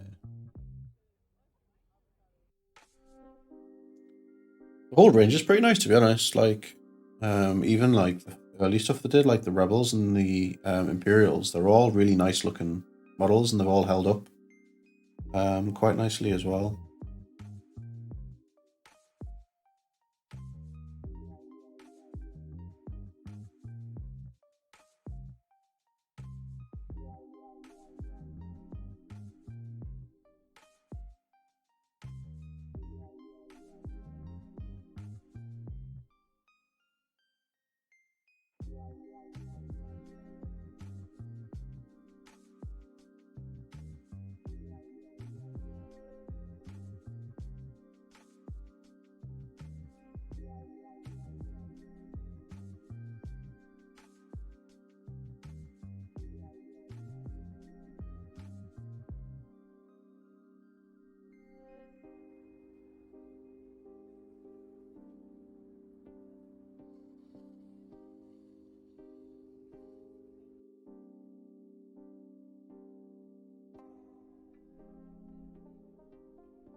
Yeah, the game's actually quite enjoyable as well. I've played I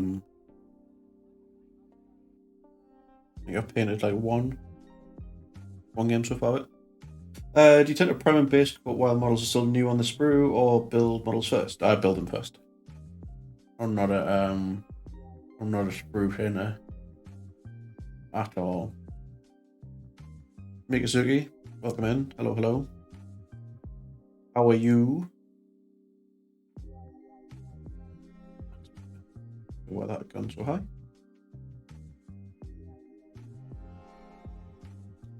Hope you're keeping well on this Monday evening.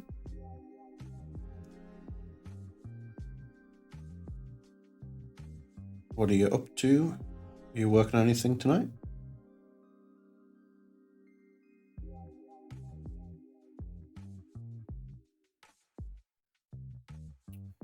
Got your hair chopped? Feels weird. Did you get much chopped off?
I got really into the shaved head look during like the COVID lockdowns and stuff. So I don't tend to let my hair get overly long anymore these days.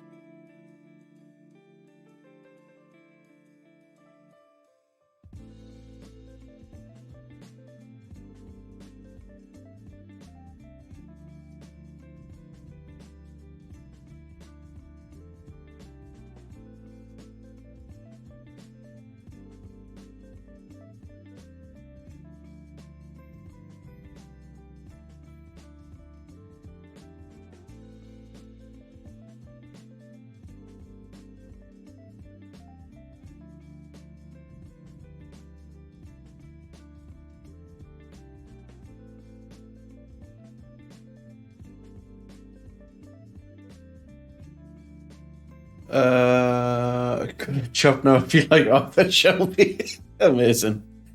Claude, I was growing it part of my neck length before. Nice, yeah.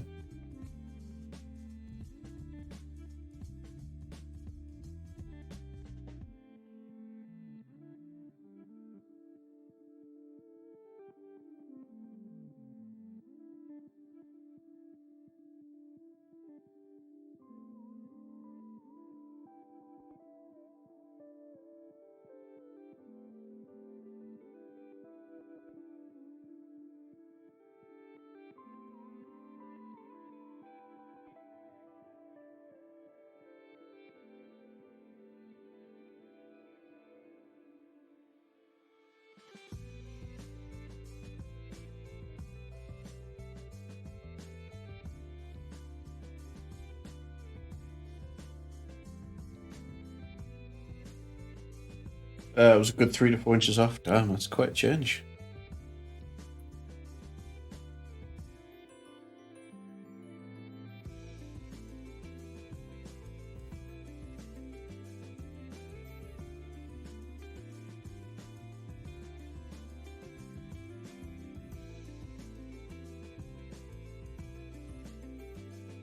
What prompted that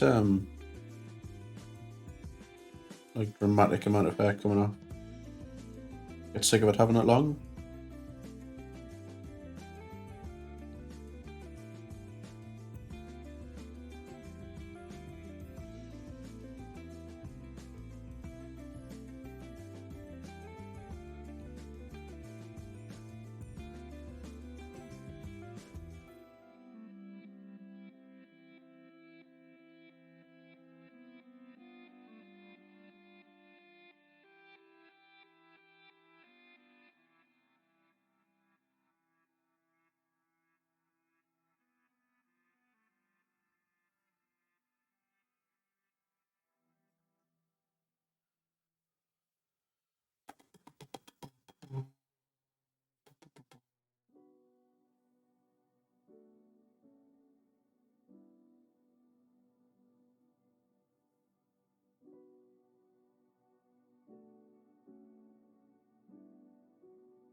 We're just working on some red Corsairs for a commission tonight.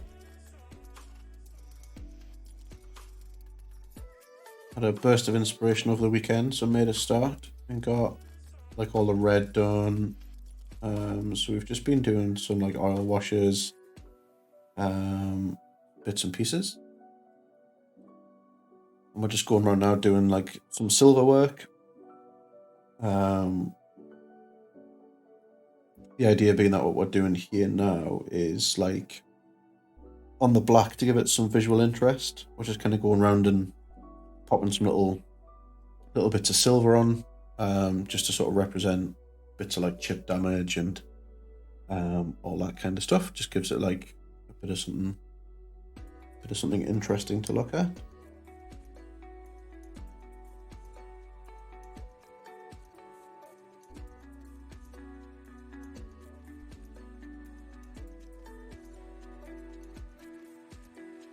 Have you been working on anything cool yourself?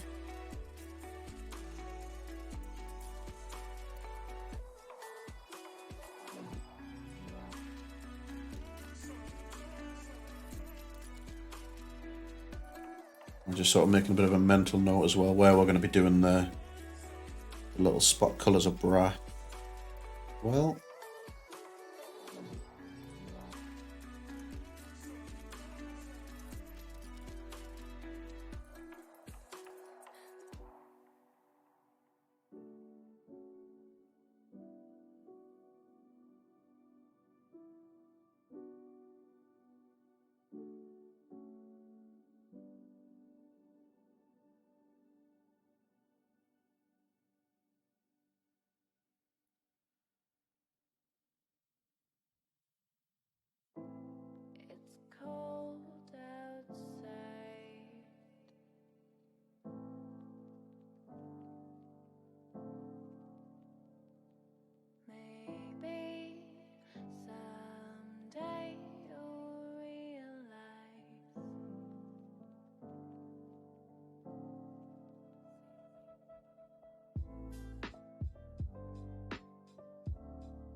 Set a few of the sisters range because pricey, and now ended up with an Age of Sigmar.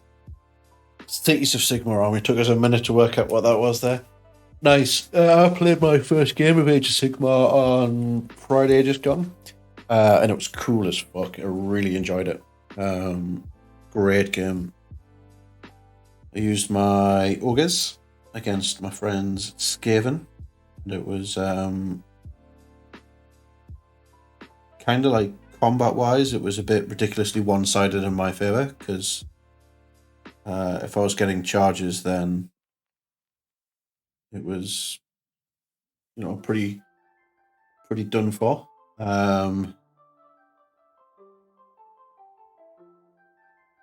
But being a Skaven player, he was full of like tricksy nonsense, and managed to score some like really strong early turns on like objectives, because the game was like really objective based. So while I did kill like his entire army, I only beat him by objective points by like 2.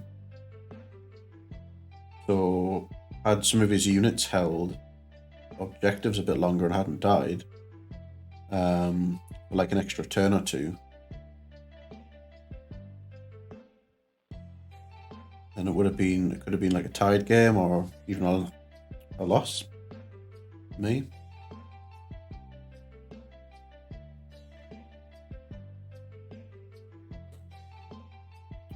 I'll send you photos of them, also shameless plug, that's absolutely fine. Skaven is a big horde and board control. Yeah, and obviously like we only played 1,000 points. So he did take Thanquol the Grey Seer on Bone Ripper, which I believe was like half of his army. But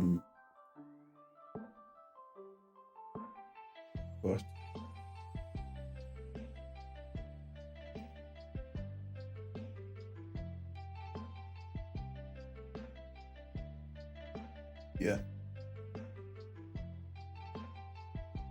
Oh, sorry, I haven't sent some on Discord yet.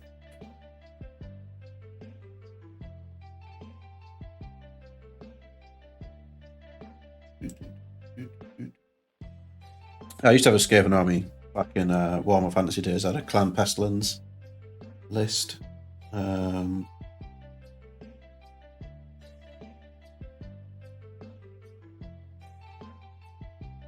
in the day.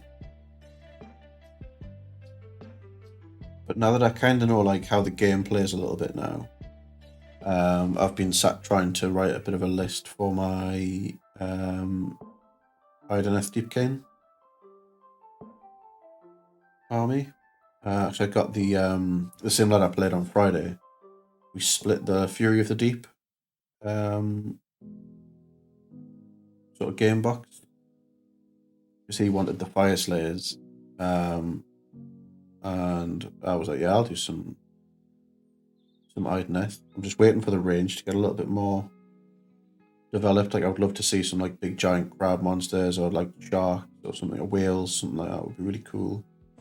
But I really like the lore behind the army is really cool. They're like, it's when one of the elves very first came to the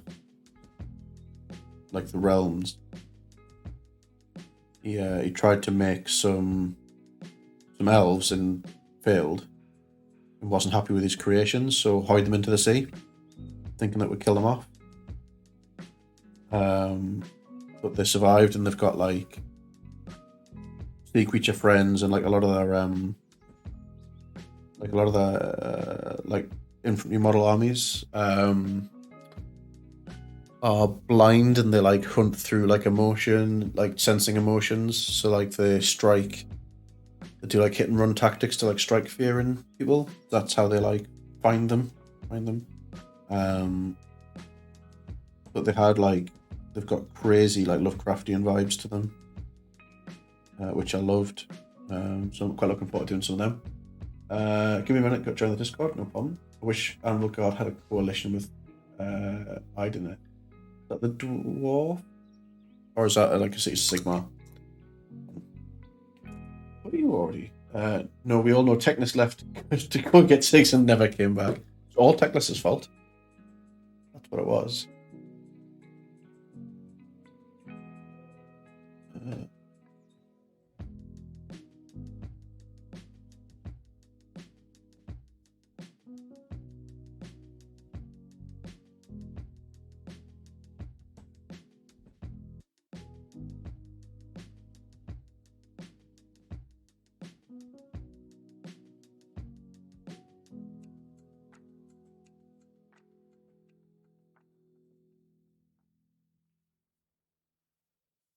Oh my god, it's Sigmar, it's the corrupt pirate city. Ooh, oh, like what used to be Marienburg, I guess.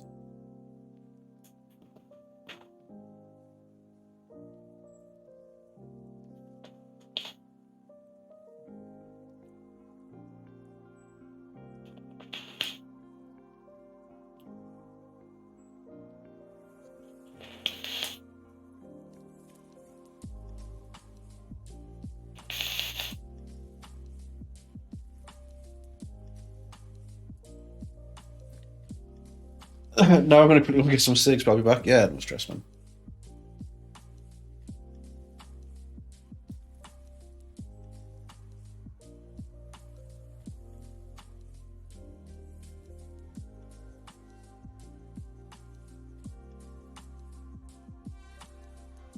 Do all of those there, bruh. That's cool.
Yeah, I was gonna say I thought you'd already joined the Discord.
Do.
Wrong.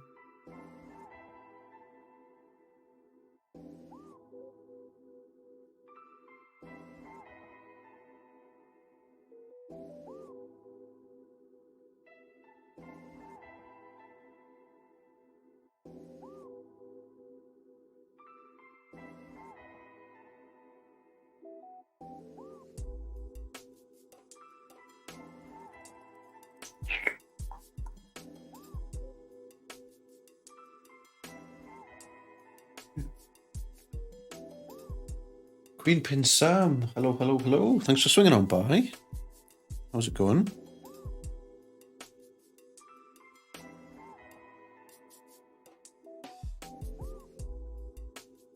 Sorry, I was in a bit of a zone there and I just kind of blanked you for about a minute. I hope you're keeping well. How was the rest of your stream yesterday?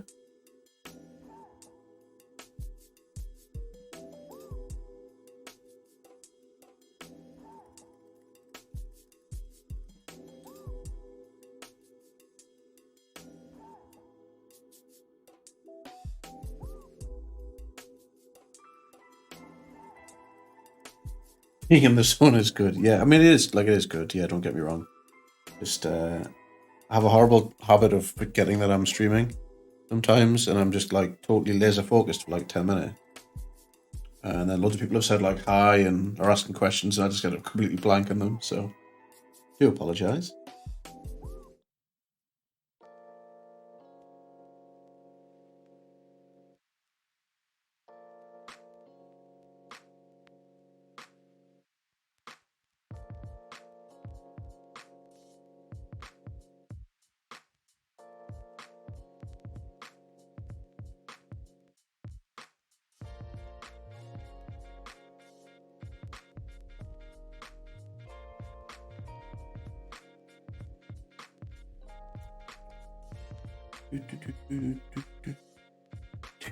No worries.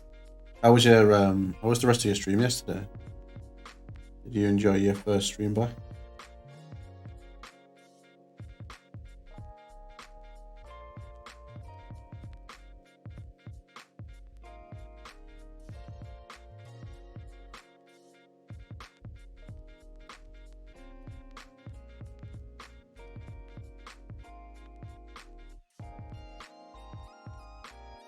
Thank you for the follow as well. I did see that. Appreciate it. It was good. Good stuff. You seem to be having a whale of a time when we joined yesterday.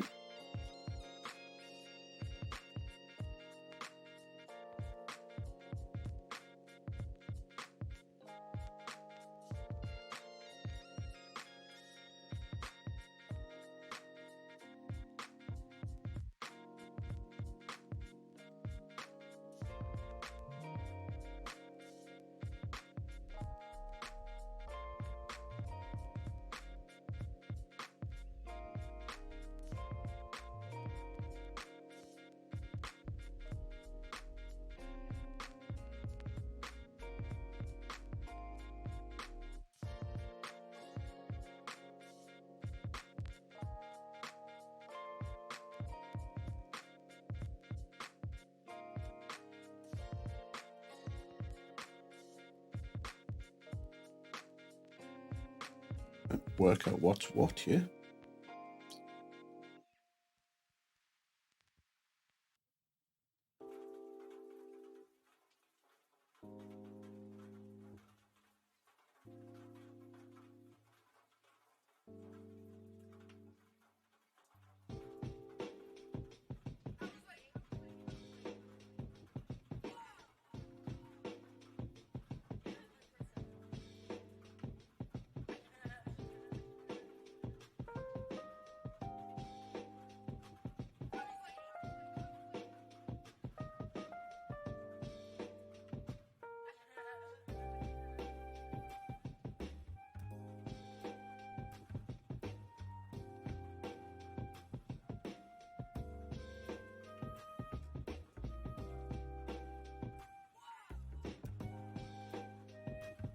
We're currently painting up. This is a commission for one of the viewers. who's actually away works offshore on some oil rigs, I think. Which is a bit of a shame because I think he was quite looking forward to seeing them being painted up. But we're painting these to his specification. Always a nice challenge to just not be able to do what I feel like. How long does it take me to do one? It just depends. I think so. Like this is a squad of 10 that I'm painting together as a 10. So far, we've done. I was trying to think because I didn't sleep Saturday night. I suffered with wicked insomnia, so I did about 6 hours early Sunday morning. Did maybe another 2 or 3 hours yesterday while Mr. Frazzle was streaming. So maybe 10 or 11 hours deep as it stands at the moment, just on these. And these will probably take. I reckon I've probably got another 8 hours of work in doing like these 10. So that will be roughly about 2 hours-ish per miniature, but these are quite small with a lot of detail on. If I'm doing something bigger, like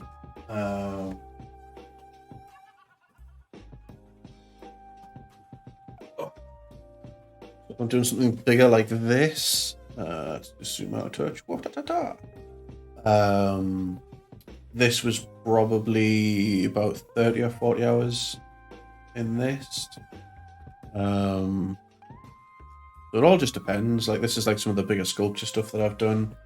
Tends to take about a working week to do most projects. Where do I buy the figures from? Various. So these figures that I'm painting right now are from a popular miniatures range from a company called Games Workshop. You might have heard of. They are like the kind of mainstream like tabletop miniatures like manufacturer and game as well. So I buy them either directly from that company or from the different associate sites. Some of the bigger sculptures I'll source from places like Etsy or other kind of like miniature modeling websites will kind of stock a range of them. There's a particular sculptor that I'm a huge fan of called the Greek fella, and I can never pronounce his surname, so we'll always just refer to him as George. George Sukadakis, I think is his surname. He did the zombie that I showed there. Got a couple of bits from him. This one that we did was this big alien bust thing, this is quite sizable. This was like the first like large scale bust that we did. Just kind of cool. And we got this one for Christmas off my sister-in-law. Good night, Richie. I hope you're doing okay, mate. And if you need a chat out, just give us a bell. But just take care. The one thing bummer about playing D&D online is because you miss out on these. Yeah, like that's the thing. There's like a huge following for like D&D miniatures on places like Etsy that are remarkably nicer than like the WizKids ones that get made.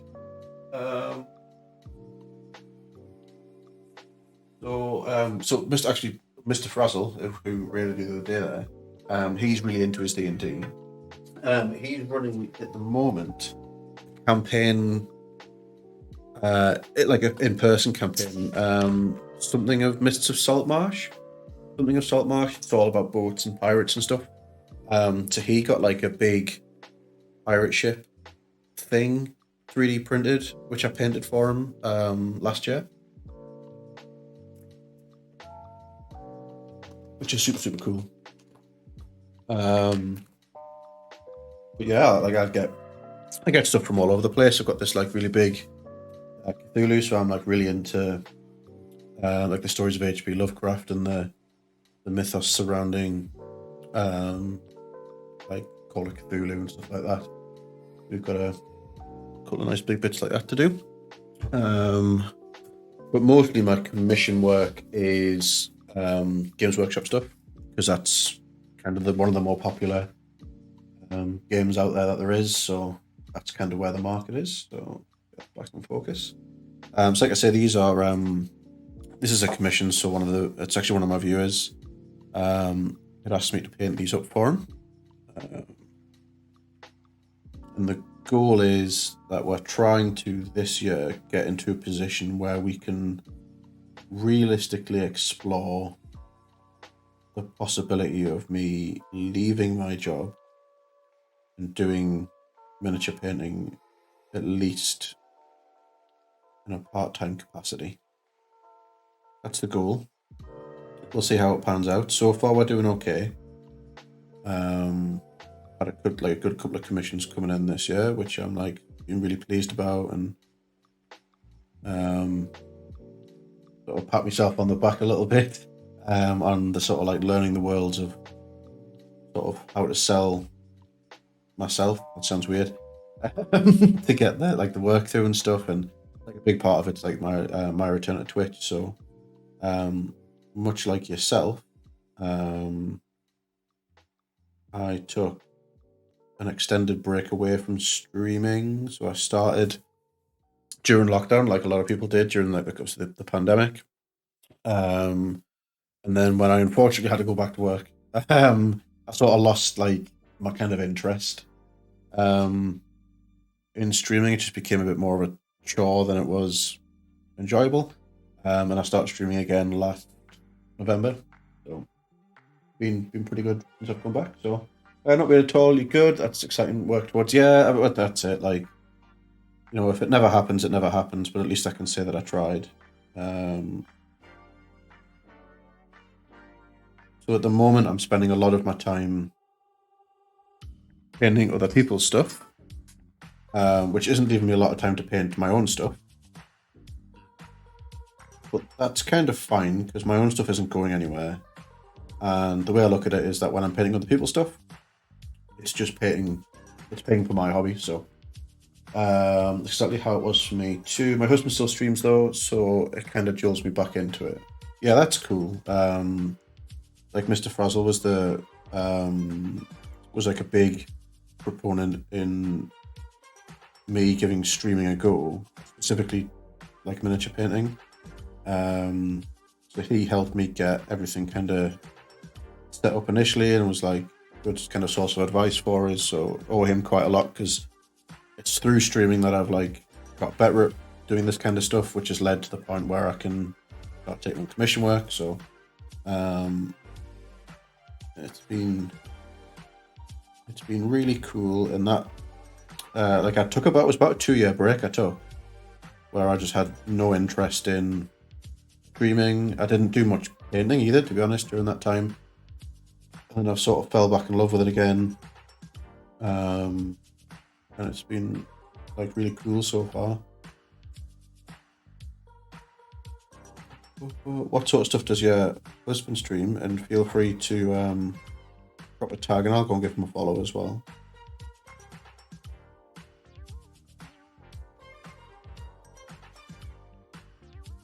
Because that's what it's all about, supporting each other.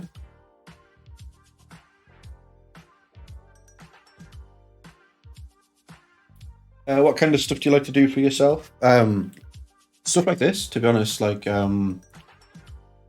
do a lot of sculptures and busts are my favorite things to paint, just because they're really unique and super interesting, and they look nice on a display price. And but I do have armies as well. Do a lot of historical stuff at the moment. So there's a game called Bolt Action, tabletop game called Bolt Action, which is a World War II miniatures game. So I've got I ended up doing late war German army, because there was a box set that came out that kind of had 2 armies in. And my friend did Russians, I think. So I ended up with German stuff. It's kind of set around the fall of Berlin. I think I just sent you guess how much it is versus the GW price tool. Ooh, they are really nice. That's a Marius Lightdorf clone. Nice wizards, nice halberdiers. Swordsman. Yeah, they're really nice. I mean, I'm gathering that they're significantly cheaper than Games Workshop prices, but it's just, well, you can get them printed, I guess. But that captain riding the horse is I don't know if you were about when that was a miniature, but that's really heavily influenced by a character called Marius Lightdorf, who was the Elector Count of Haveland back in the old world.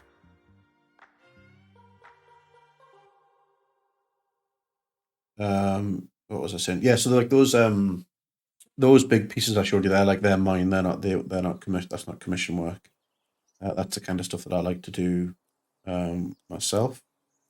But I'm also into most other like nerdy pursuits as well. So we also have a group that we do like tabletop role playing games with that we meet in person. So I'm currently running Call of Cthulhu. Couldn't write it. I'm like a little bit obsessed with that kind of world and stuff. So so we're running a game called Masks of Nyarlathotep. We're about 3 months into now. That's super cool. Play a lot of video games as well. Play a lot of like World of Warcraft, League of Legends, that sort of thing.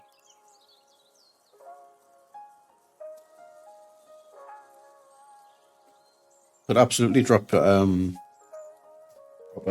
at of your husband's Twitch, and we'll go over and drop him a follow as well. No.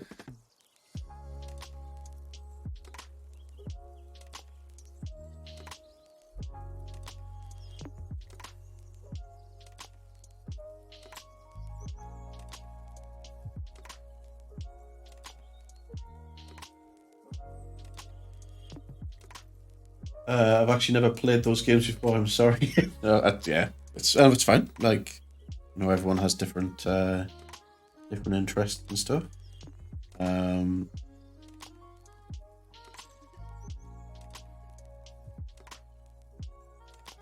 World of Warcraft is a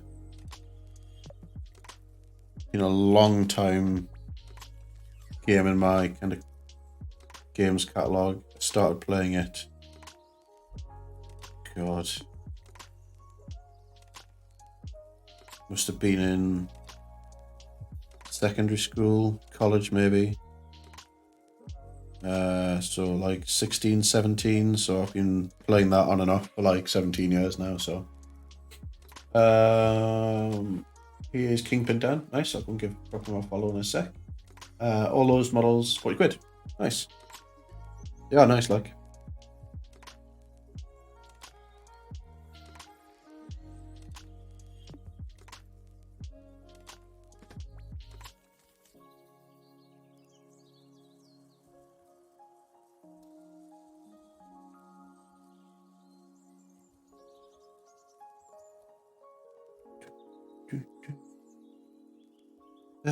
Right. They're gonna be like leather. They're like edges.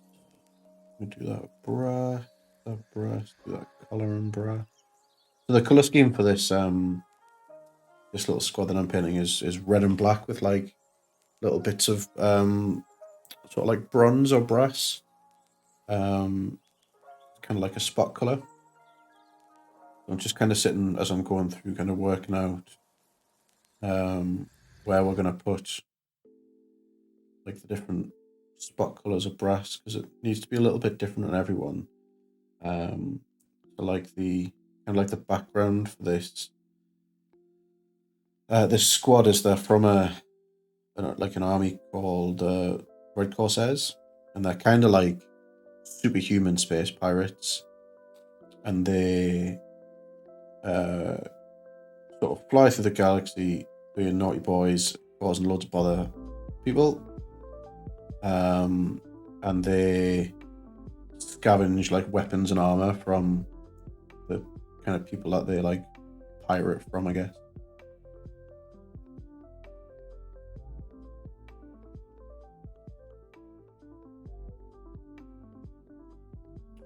How long have I been doing this? So I've been painting miniatures since I was 12 years old. So that'll be a grand old time.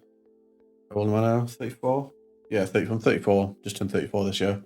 So yeah, I've been doing it for 22 years, on and off. Took a bit of a break in my kind of mid to late 20s, while I did other things like play sports and go to the gym. And then I hurt myself and I came back to paint toy soldiers. So just goes to show you that exercise is bad for you and that you should just paint toy soldiers. That's my story. I'm sticking to it. Yeah, so like about 20-ish plus years, give or take. When I first started, it was very like just quick and nasty. Math hurts, yeah, it does. Especially at times that's 10 past 10 over here in the UK. So after a full day at work, the last thing I want to be doing is quick maths.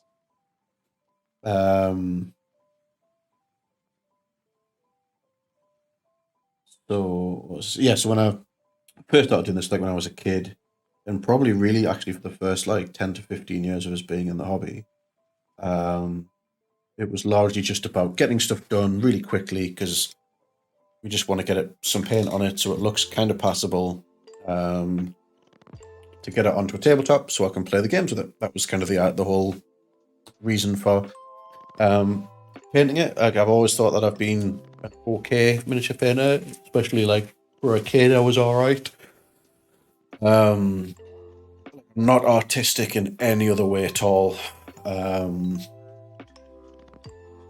But really in the past, I would say 5 years or so, I've really kind of pushed to improve, largely because I don't get the chance to play the games very much now.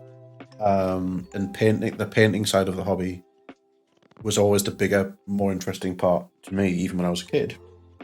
I want stuff that looks nice on like display cabinets and on shelves and photos on Instagram, so we can farm likes and stuff like that. But yeah, this is what it's all about. So for the past couple of years, I've just ordered like an insane amount of like art supplies. So I've got more paint than is reasonably acceptable for a man to own to paint these little toy soldiers with. It's cool though. I know people who have hobbies they're super passionate about. Yeah, it's a weird one. A lot of people don't get it, like at all. I think it's a bit weird that like a man in his mid-30s like spends his free time painting toy soldiers, because it is kind of a little bit weird. And I talk about it quite a lot, like when I do like job interviews and stuff, or like if I'm speaking to like new hires. Like I mentioned, like my hobby, and the fact that I do it on Twitch as well, and like a lot. Obviously, there's like a certain. Yeah, well, some people suck. Yeah, they do. Yeah, and obviously there's like a certain. There's like a certain tipping point, I think, in the generational gap, where they can't grasp the fact that like people like to watch other people play like video games and paint stuff and be creative and all that kind of stuff. They just don't understand the appeal. It's not weird, it's a hobby. Well, exactly, that's it. And I think it's a damn sight more interesting than just going out every weekend and getting like lotto or going clubbing, or like, that's never been a thing that I was interested in. So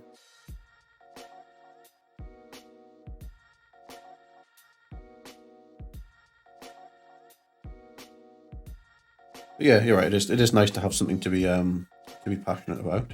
And I'm very lucky in that my wife doesn't really seem to give a shit about how much money I spend on it either. She's big into our gaming, like our console gamers. There's a lot of Xbox, so it's a little bit of a don't ask, don't tell. I mean, I'm sat here with a whiskey and I'm chill. Yeah, no, exactly. I'm not hating on it, like what like anybody's interests are. at all. And I like the fact that this can be a place where people just come and just chat about like literally anything. Like I don't even care what people chat to us about. I'm more just interested in meeting cool people and having chats about whatever interests other people while I do something that I would be doing anyway. So what I'm like really starting to love about like the Twitch communities and stuff is that everyone's pretty chill majority of the time. What was I saying? I have a horrible tendency to like start a rambling thread of conversation and I get distracted. Yes, so my wife doesn't seem to really care about how much money or time that I spend doing this either. Just super cool.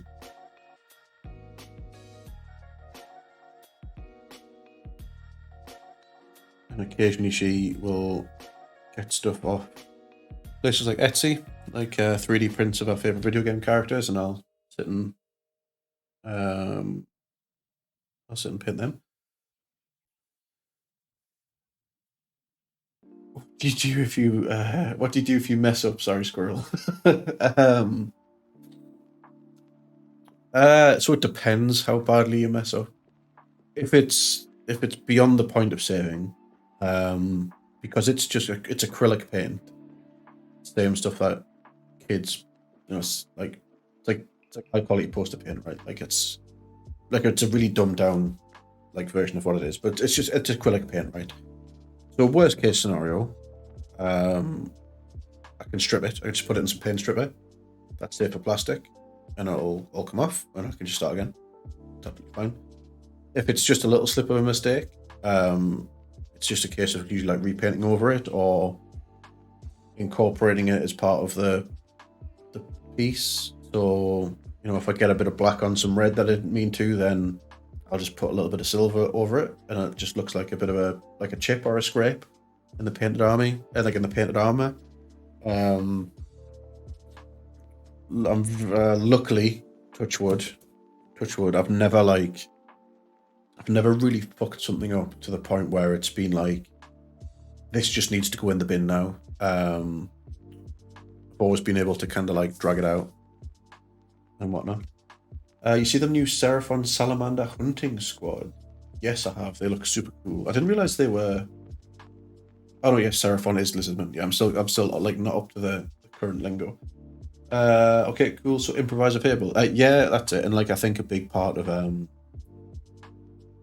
the hobby is just like not being afraid to be like, well, like I fucked this up, but it's okay because what's the worst that can happen? So when you buy the miniatures, they're unassembled and they're just bare plastic.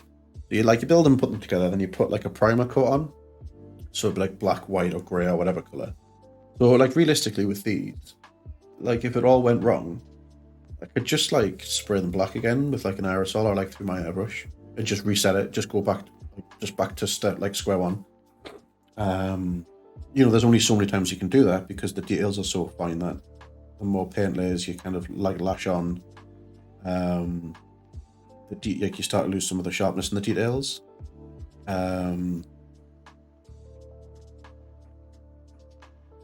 But I used to really panic when I first started streaming about making mistakes.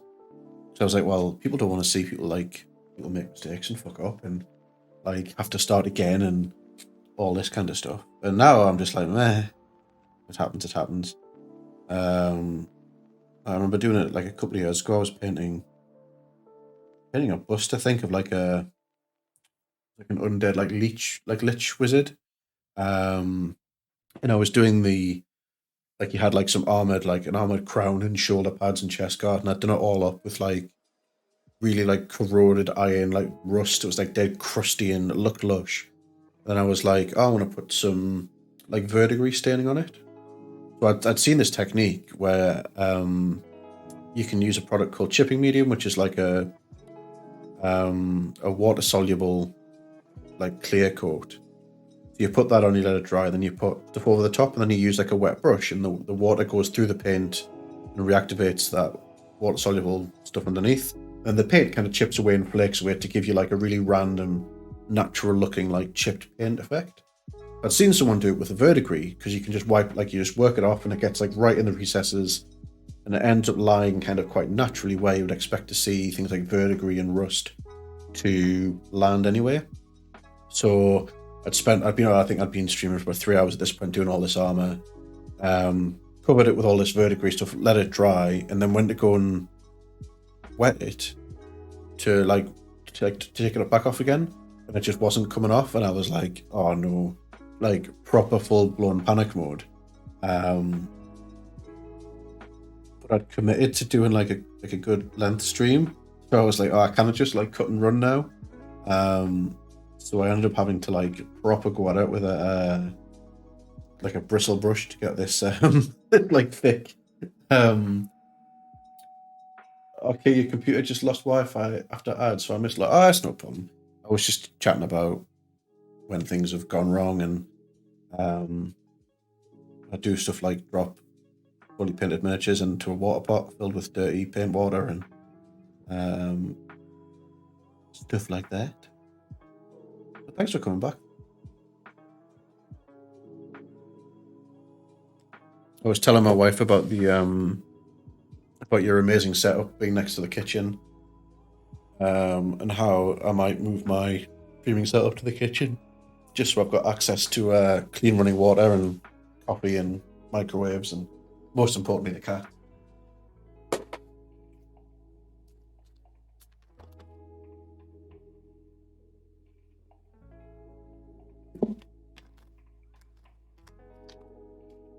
But yes, yeah, I've seen those new salamander hunting squads.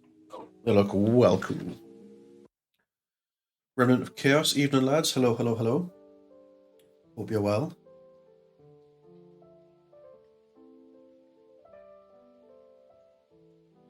What are we working on this evening, if we're working on anything?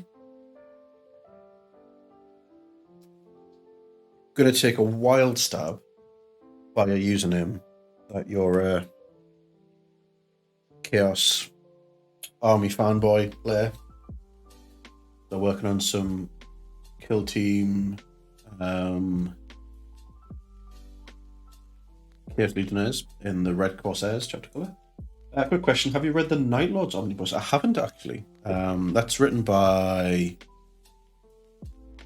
is that Aaron Dembski-Borden wrote the Night Lords stuff? Don't think I ever did. Heard really good things about them. Is it something that you're reading at the moment?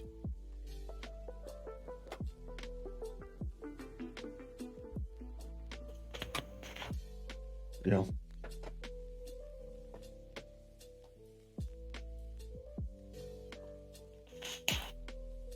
I have a hatred to the Red Corsairs because of that trilogy. Oh, really? What happens in it?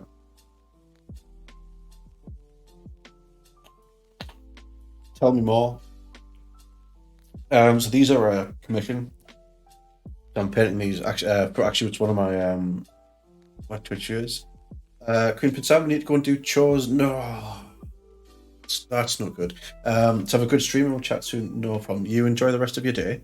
I would say enjoy your chores. Enjoy them as much as you can. Enjoy doing chores. But absolutely will hopefully catch you again on the Twitch vids very, very soon. Let's have a look. See. The Red Course says they kill off a badass character. He goes out like a giga chat, but still. I mean, yeah. No, Sam, speak soon.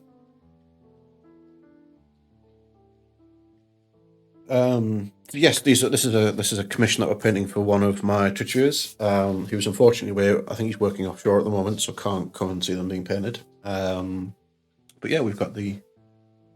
But jokes aside, their armor looks so cool. Yeah, I really like them. I think they've got a really nice, distinctive scheme.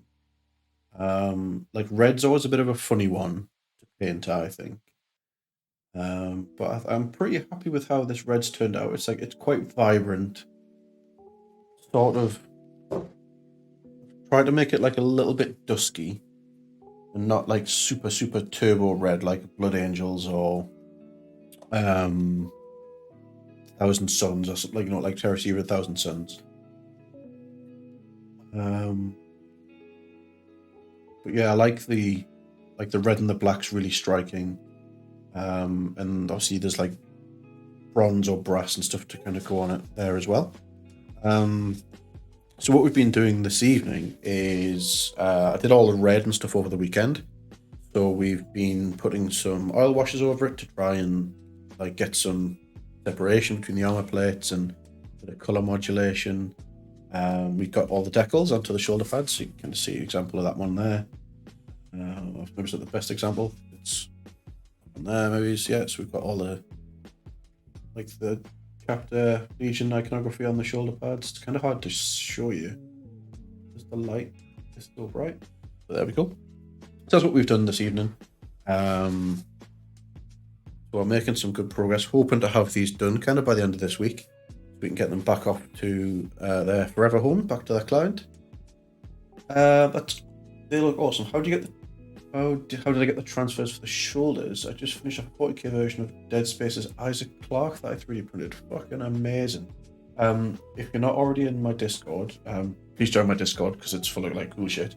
But absolutely like pop a picture in there, or we've got a channel point redemption that allows you to post a link. So if you've got any pictures to it, absolutely feel free to share. We're all about sharing what people do and celebrating all of the awesomeness that's around the hobby. The transfers are bought on eBay, so it's they were on. I remembered because I remember them. I remember when Red Corsairs were on a lot of the box art for Games Workshop at one point. But these were on the Chaos Space Marine transfer sheet from 2013, which has all of these really cool icons on. Let's just zoom it out a touch. So there's like Hydras, some Night Lords, some Word Bearers, World Eaters, Iron Hands, Iron Warriors, some Zinj symbols, a couple of big symbols on there, some Night Lords. There's some cool transfers on here. I bought this on eBay for the sum total of £5 English with free delivery. That's not bad. I'm going to keep them and we'll use them for another project at some point. Yeah.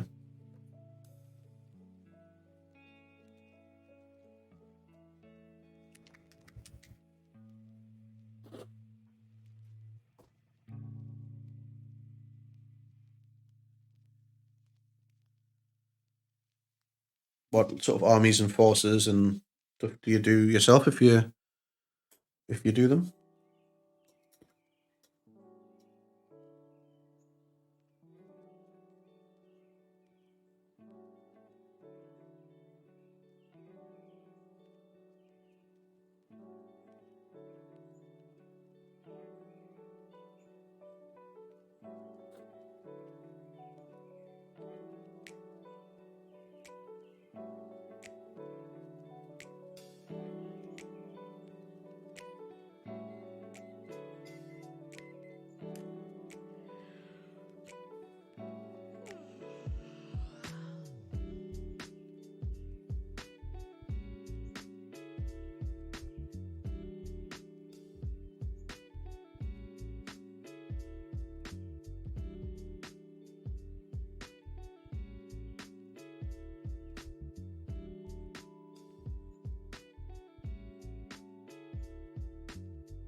Just gonna make a start on some of this kind of like brassy bronze parts now.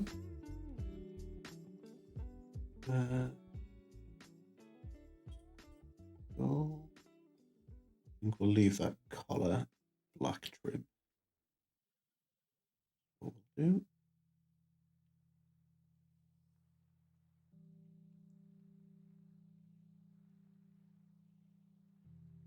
Oh, for fuck's sake, what's up? Oh no.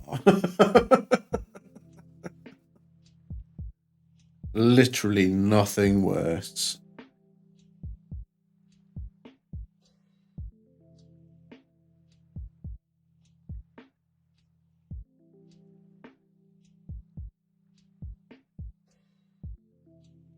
To get this all bronze, I think.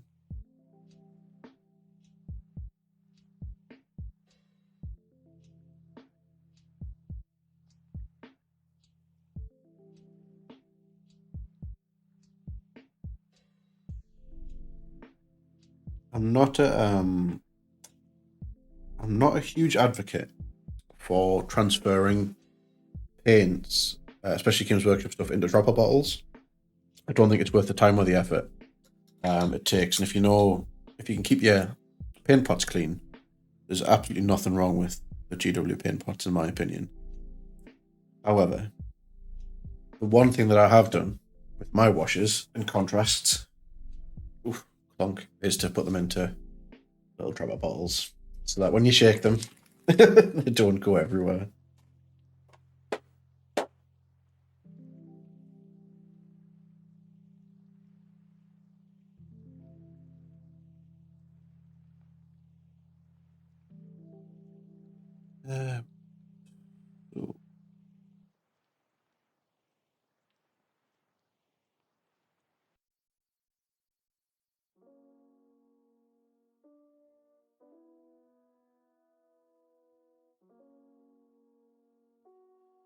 So prior to your null Nile explosion, what is it you're working on this evening?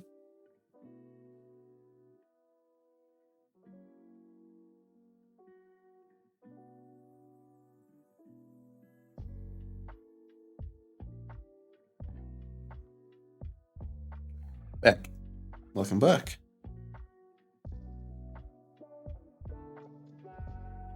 Hopefully you haven't lost too much of that null Nile.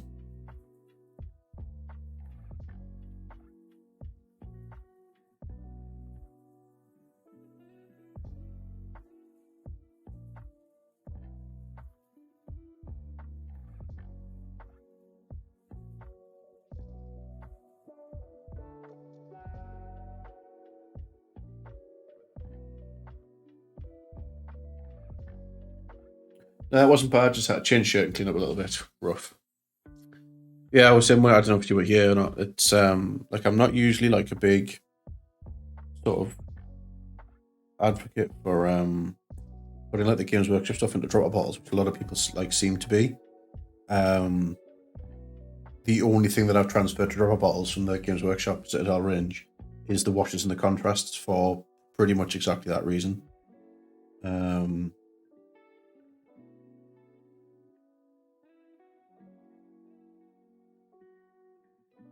There's nothing worse than catching like the tub with like your elbow or something, or if you've got pets like I do, like a cat jumping up and sending your pot of non-oil to the Shadow Realm, especially at the cost of it.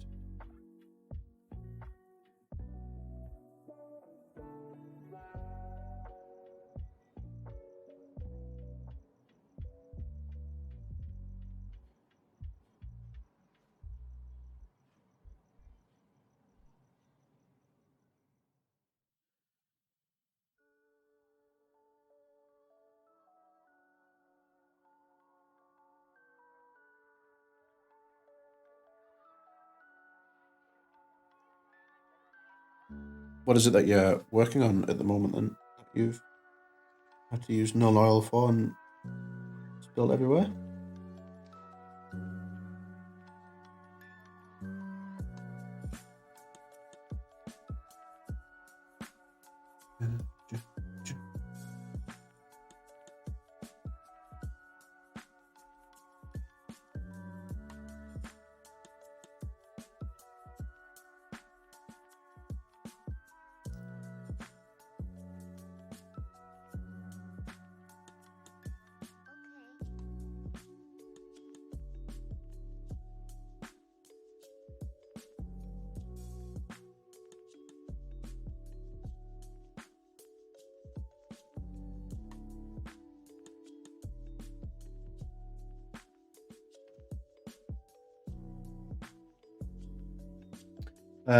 My Night Lord Chaos Knight Abominant. Ooh. Very cool. Again, if you've got any pictures or stuff that you're working on, feel free to share them on. Always like to see other people's stuff.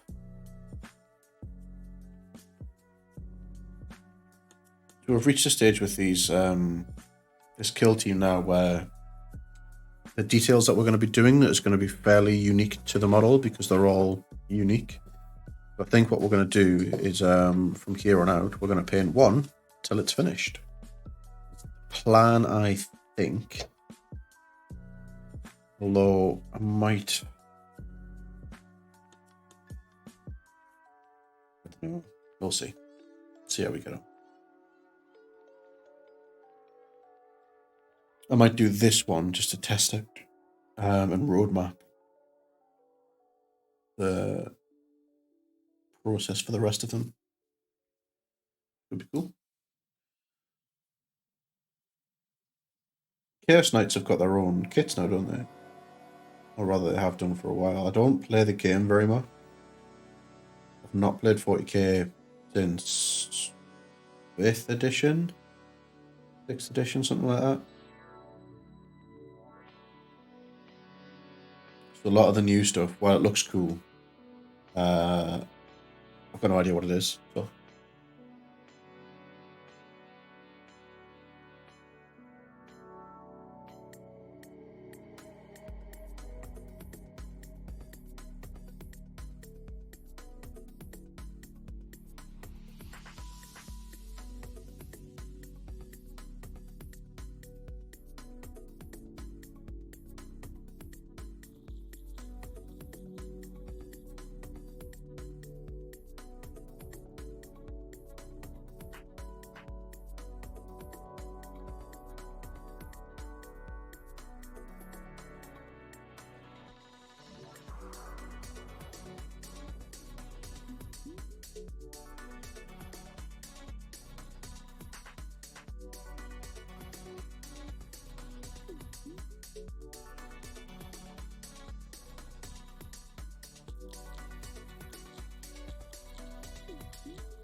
what scheme are you doing for your night? Custom one, or is it like one of the one that already exists? Do the Chaos Knights have houses like the Imperial ones do? Or are they more like attached to like kind of armies?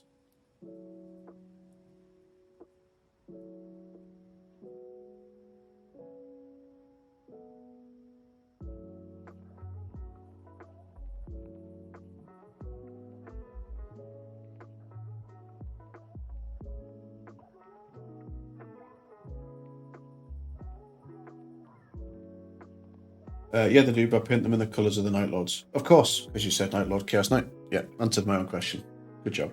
It's been one of them days.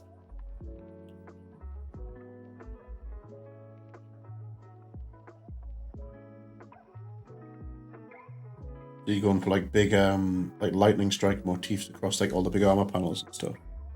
Well, cool.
Sick.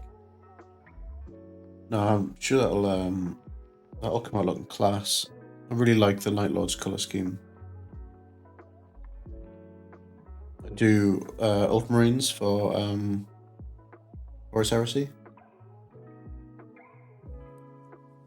And like Night Lords was up there for a choice, as was Word Bearers. It's like my favorite legions. But there's already a lad in my playgroup who does Night Lords. Of both 40k and 30k, so that was a bit of a damn squib, that one, for me, unfortunately.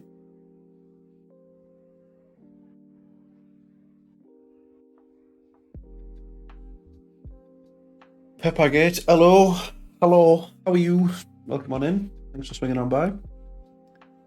Hope you're having a lovely Monday evening. Let us know what you're up to. You're into miniature building, model painting, all that good stuff. Let us know what it is you're working on at the moment.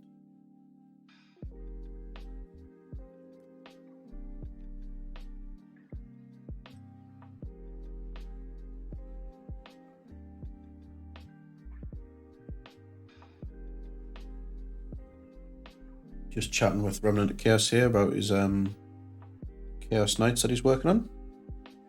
We're working on some red Corsairs for a kill team at the moment.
Mix up a quick wash here.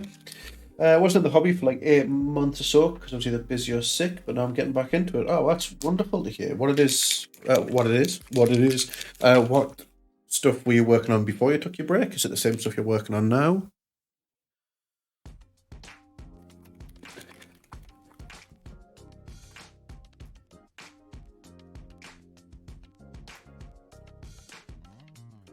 Are we 40k, Age of Sigmar, other game systems? I play quite well.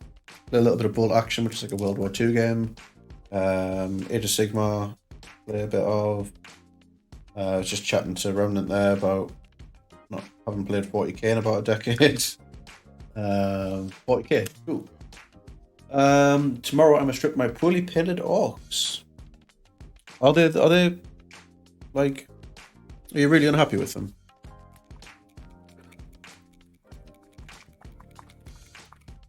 Not that I've seen them, but I mean, I guess if you're not happy with them, then Drift it away. I recently did some orcs on the channel here a couple of weeks ago for a commission. We painted some tank busters, some burner boys, some flash gates, an orc truck, a couple of squigs, pain boy, and like a war boss. That was pretty cool. Enjoyed that.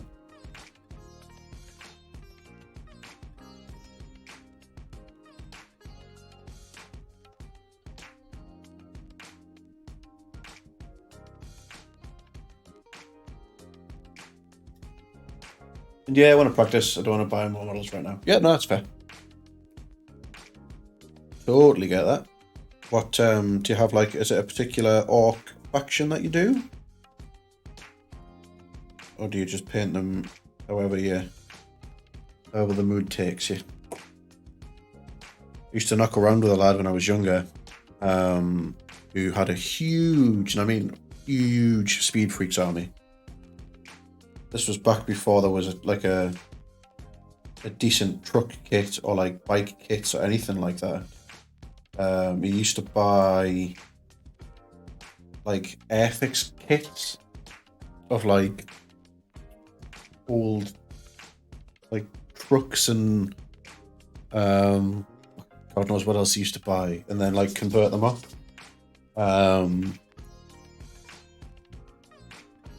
It looks really cool. A really cool looking army. If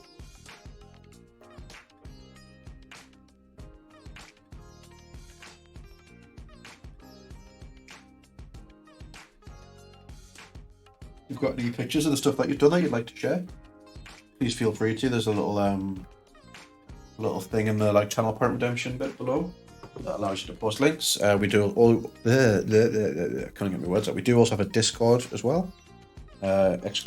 !Discord. How everyone's nice and friendly and really helpful.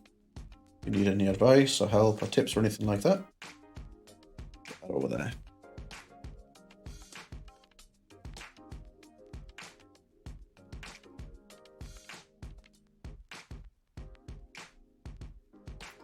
Really strong.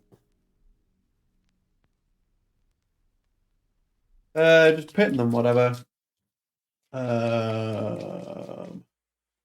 Again, thank you very much for the follow. Don't seem to have any sound alert going through my ears, so that's good. This one maybe.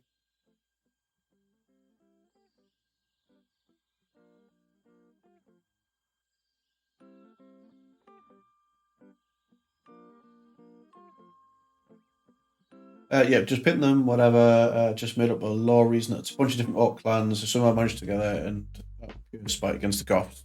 Great, love it. That's not even like beyond the realm of a thing that an orc would do.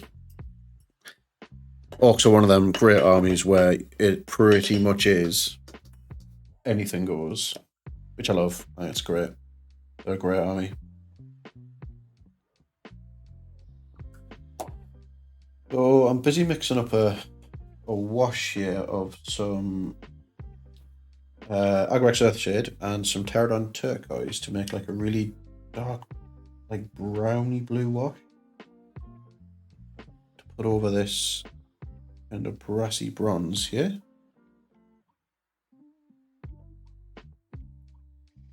See how that looks.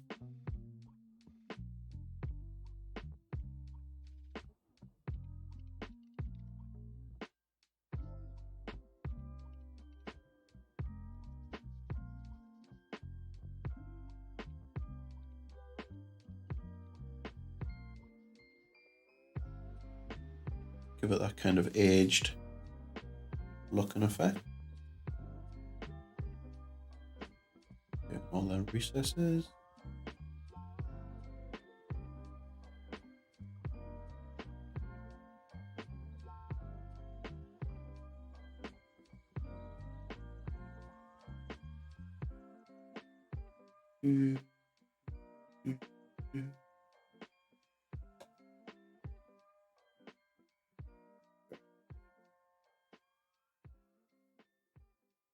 Yeah, we've got some pictures in the gallery in the top left there coming up.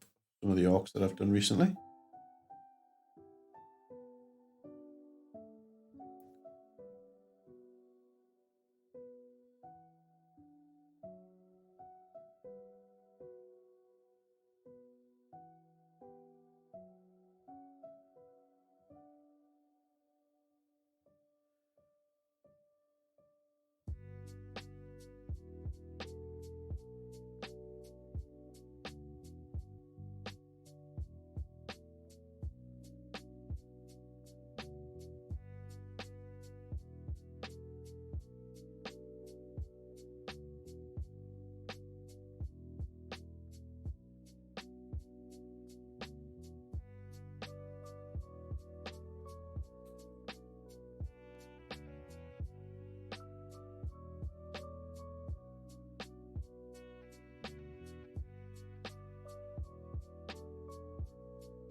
This is mucky.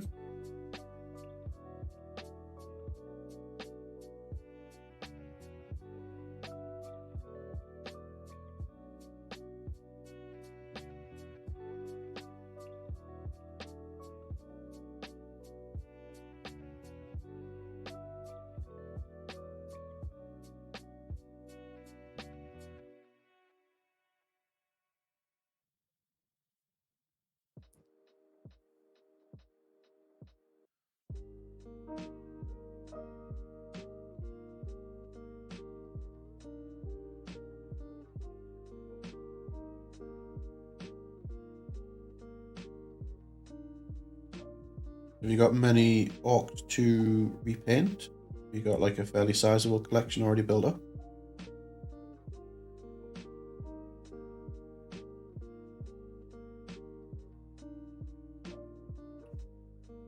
I guess my other question as well is, what is it that you're using to strip them with as well? Because I've been using what have I been using? Biostrip 20 to strip plastic models and had like really good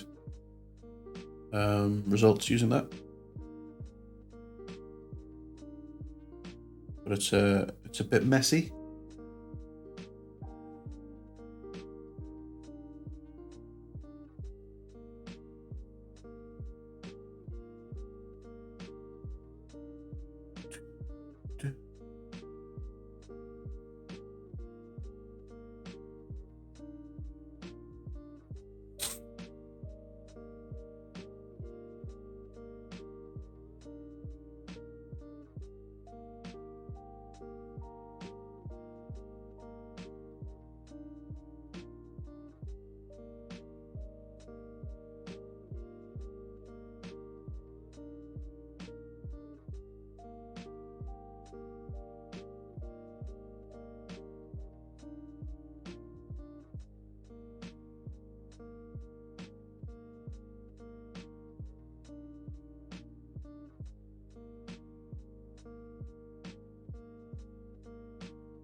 Using isopropanol.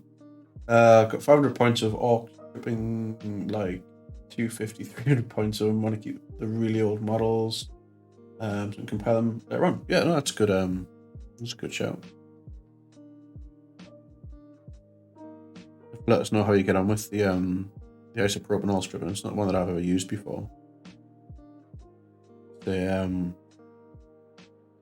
Biostrip 20 is my go-to stripping agent.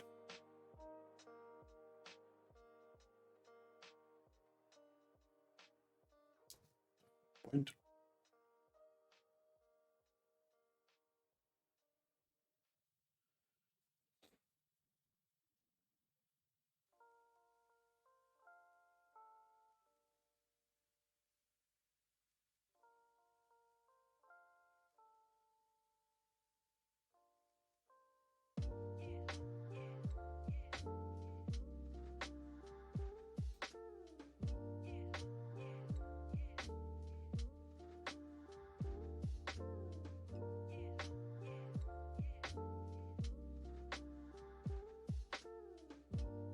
I think it's about the same whatever you use. Some are just faster at stripping, some slower. Yeah, no, that's a fair point. Yeah. Like I say, I've had some like really decent results with that biostrip stuff.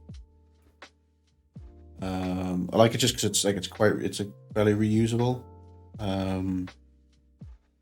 But I think it was like 15 or 20 quid for the tub on Amazon.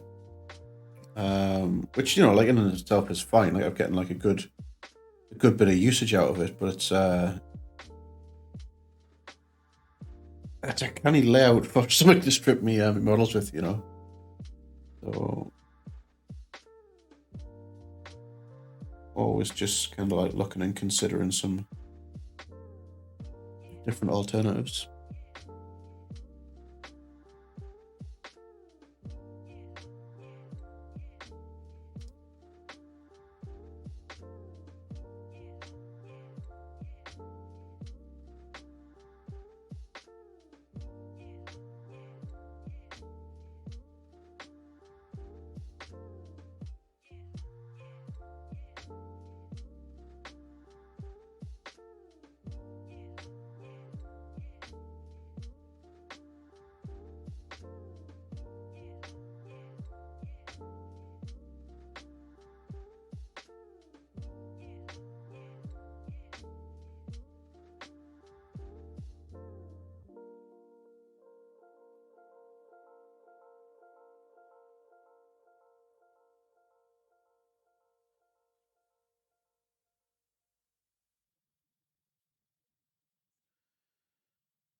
Right.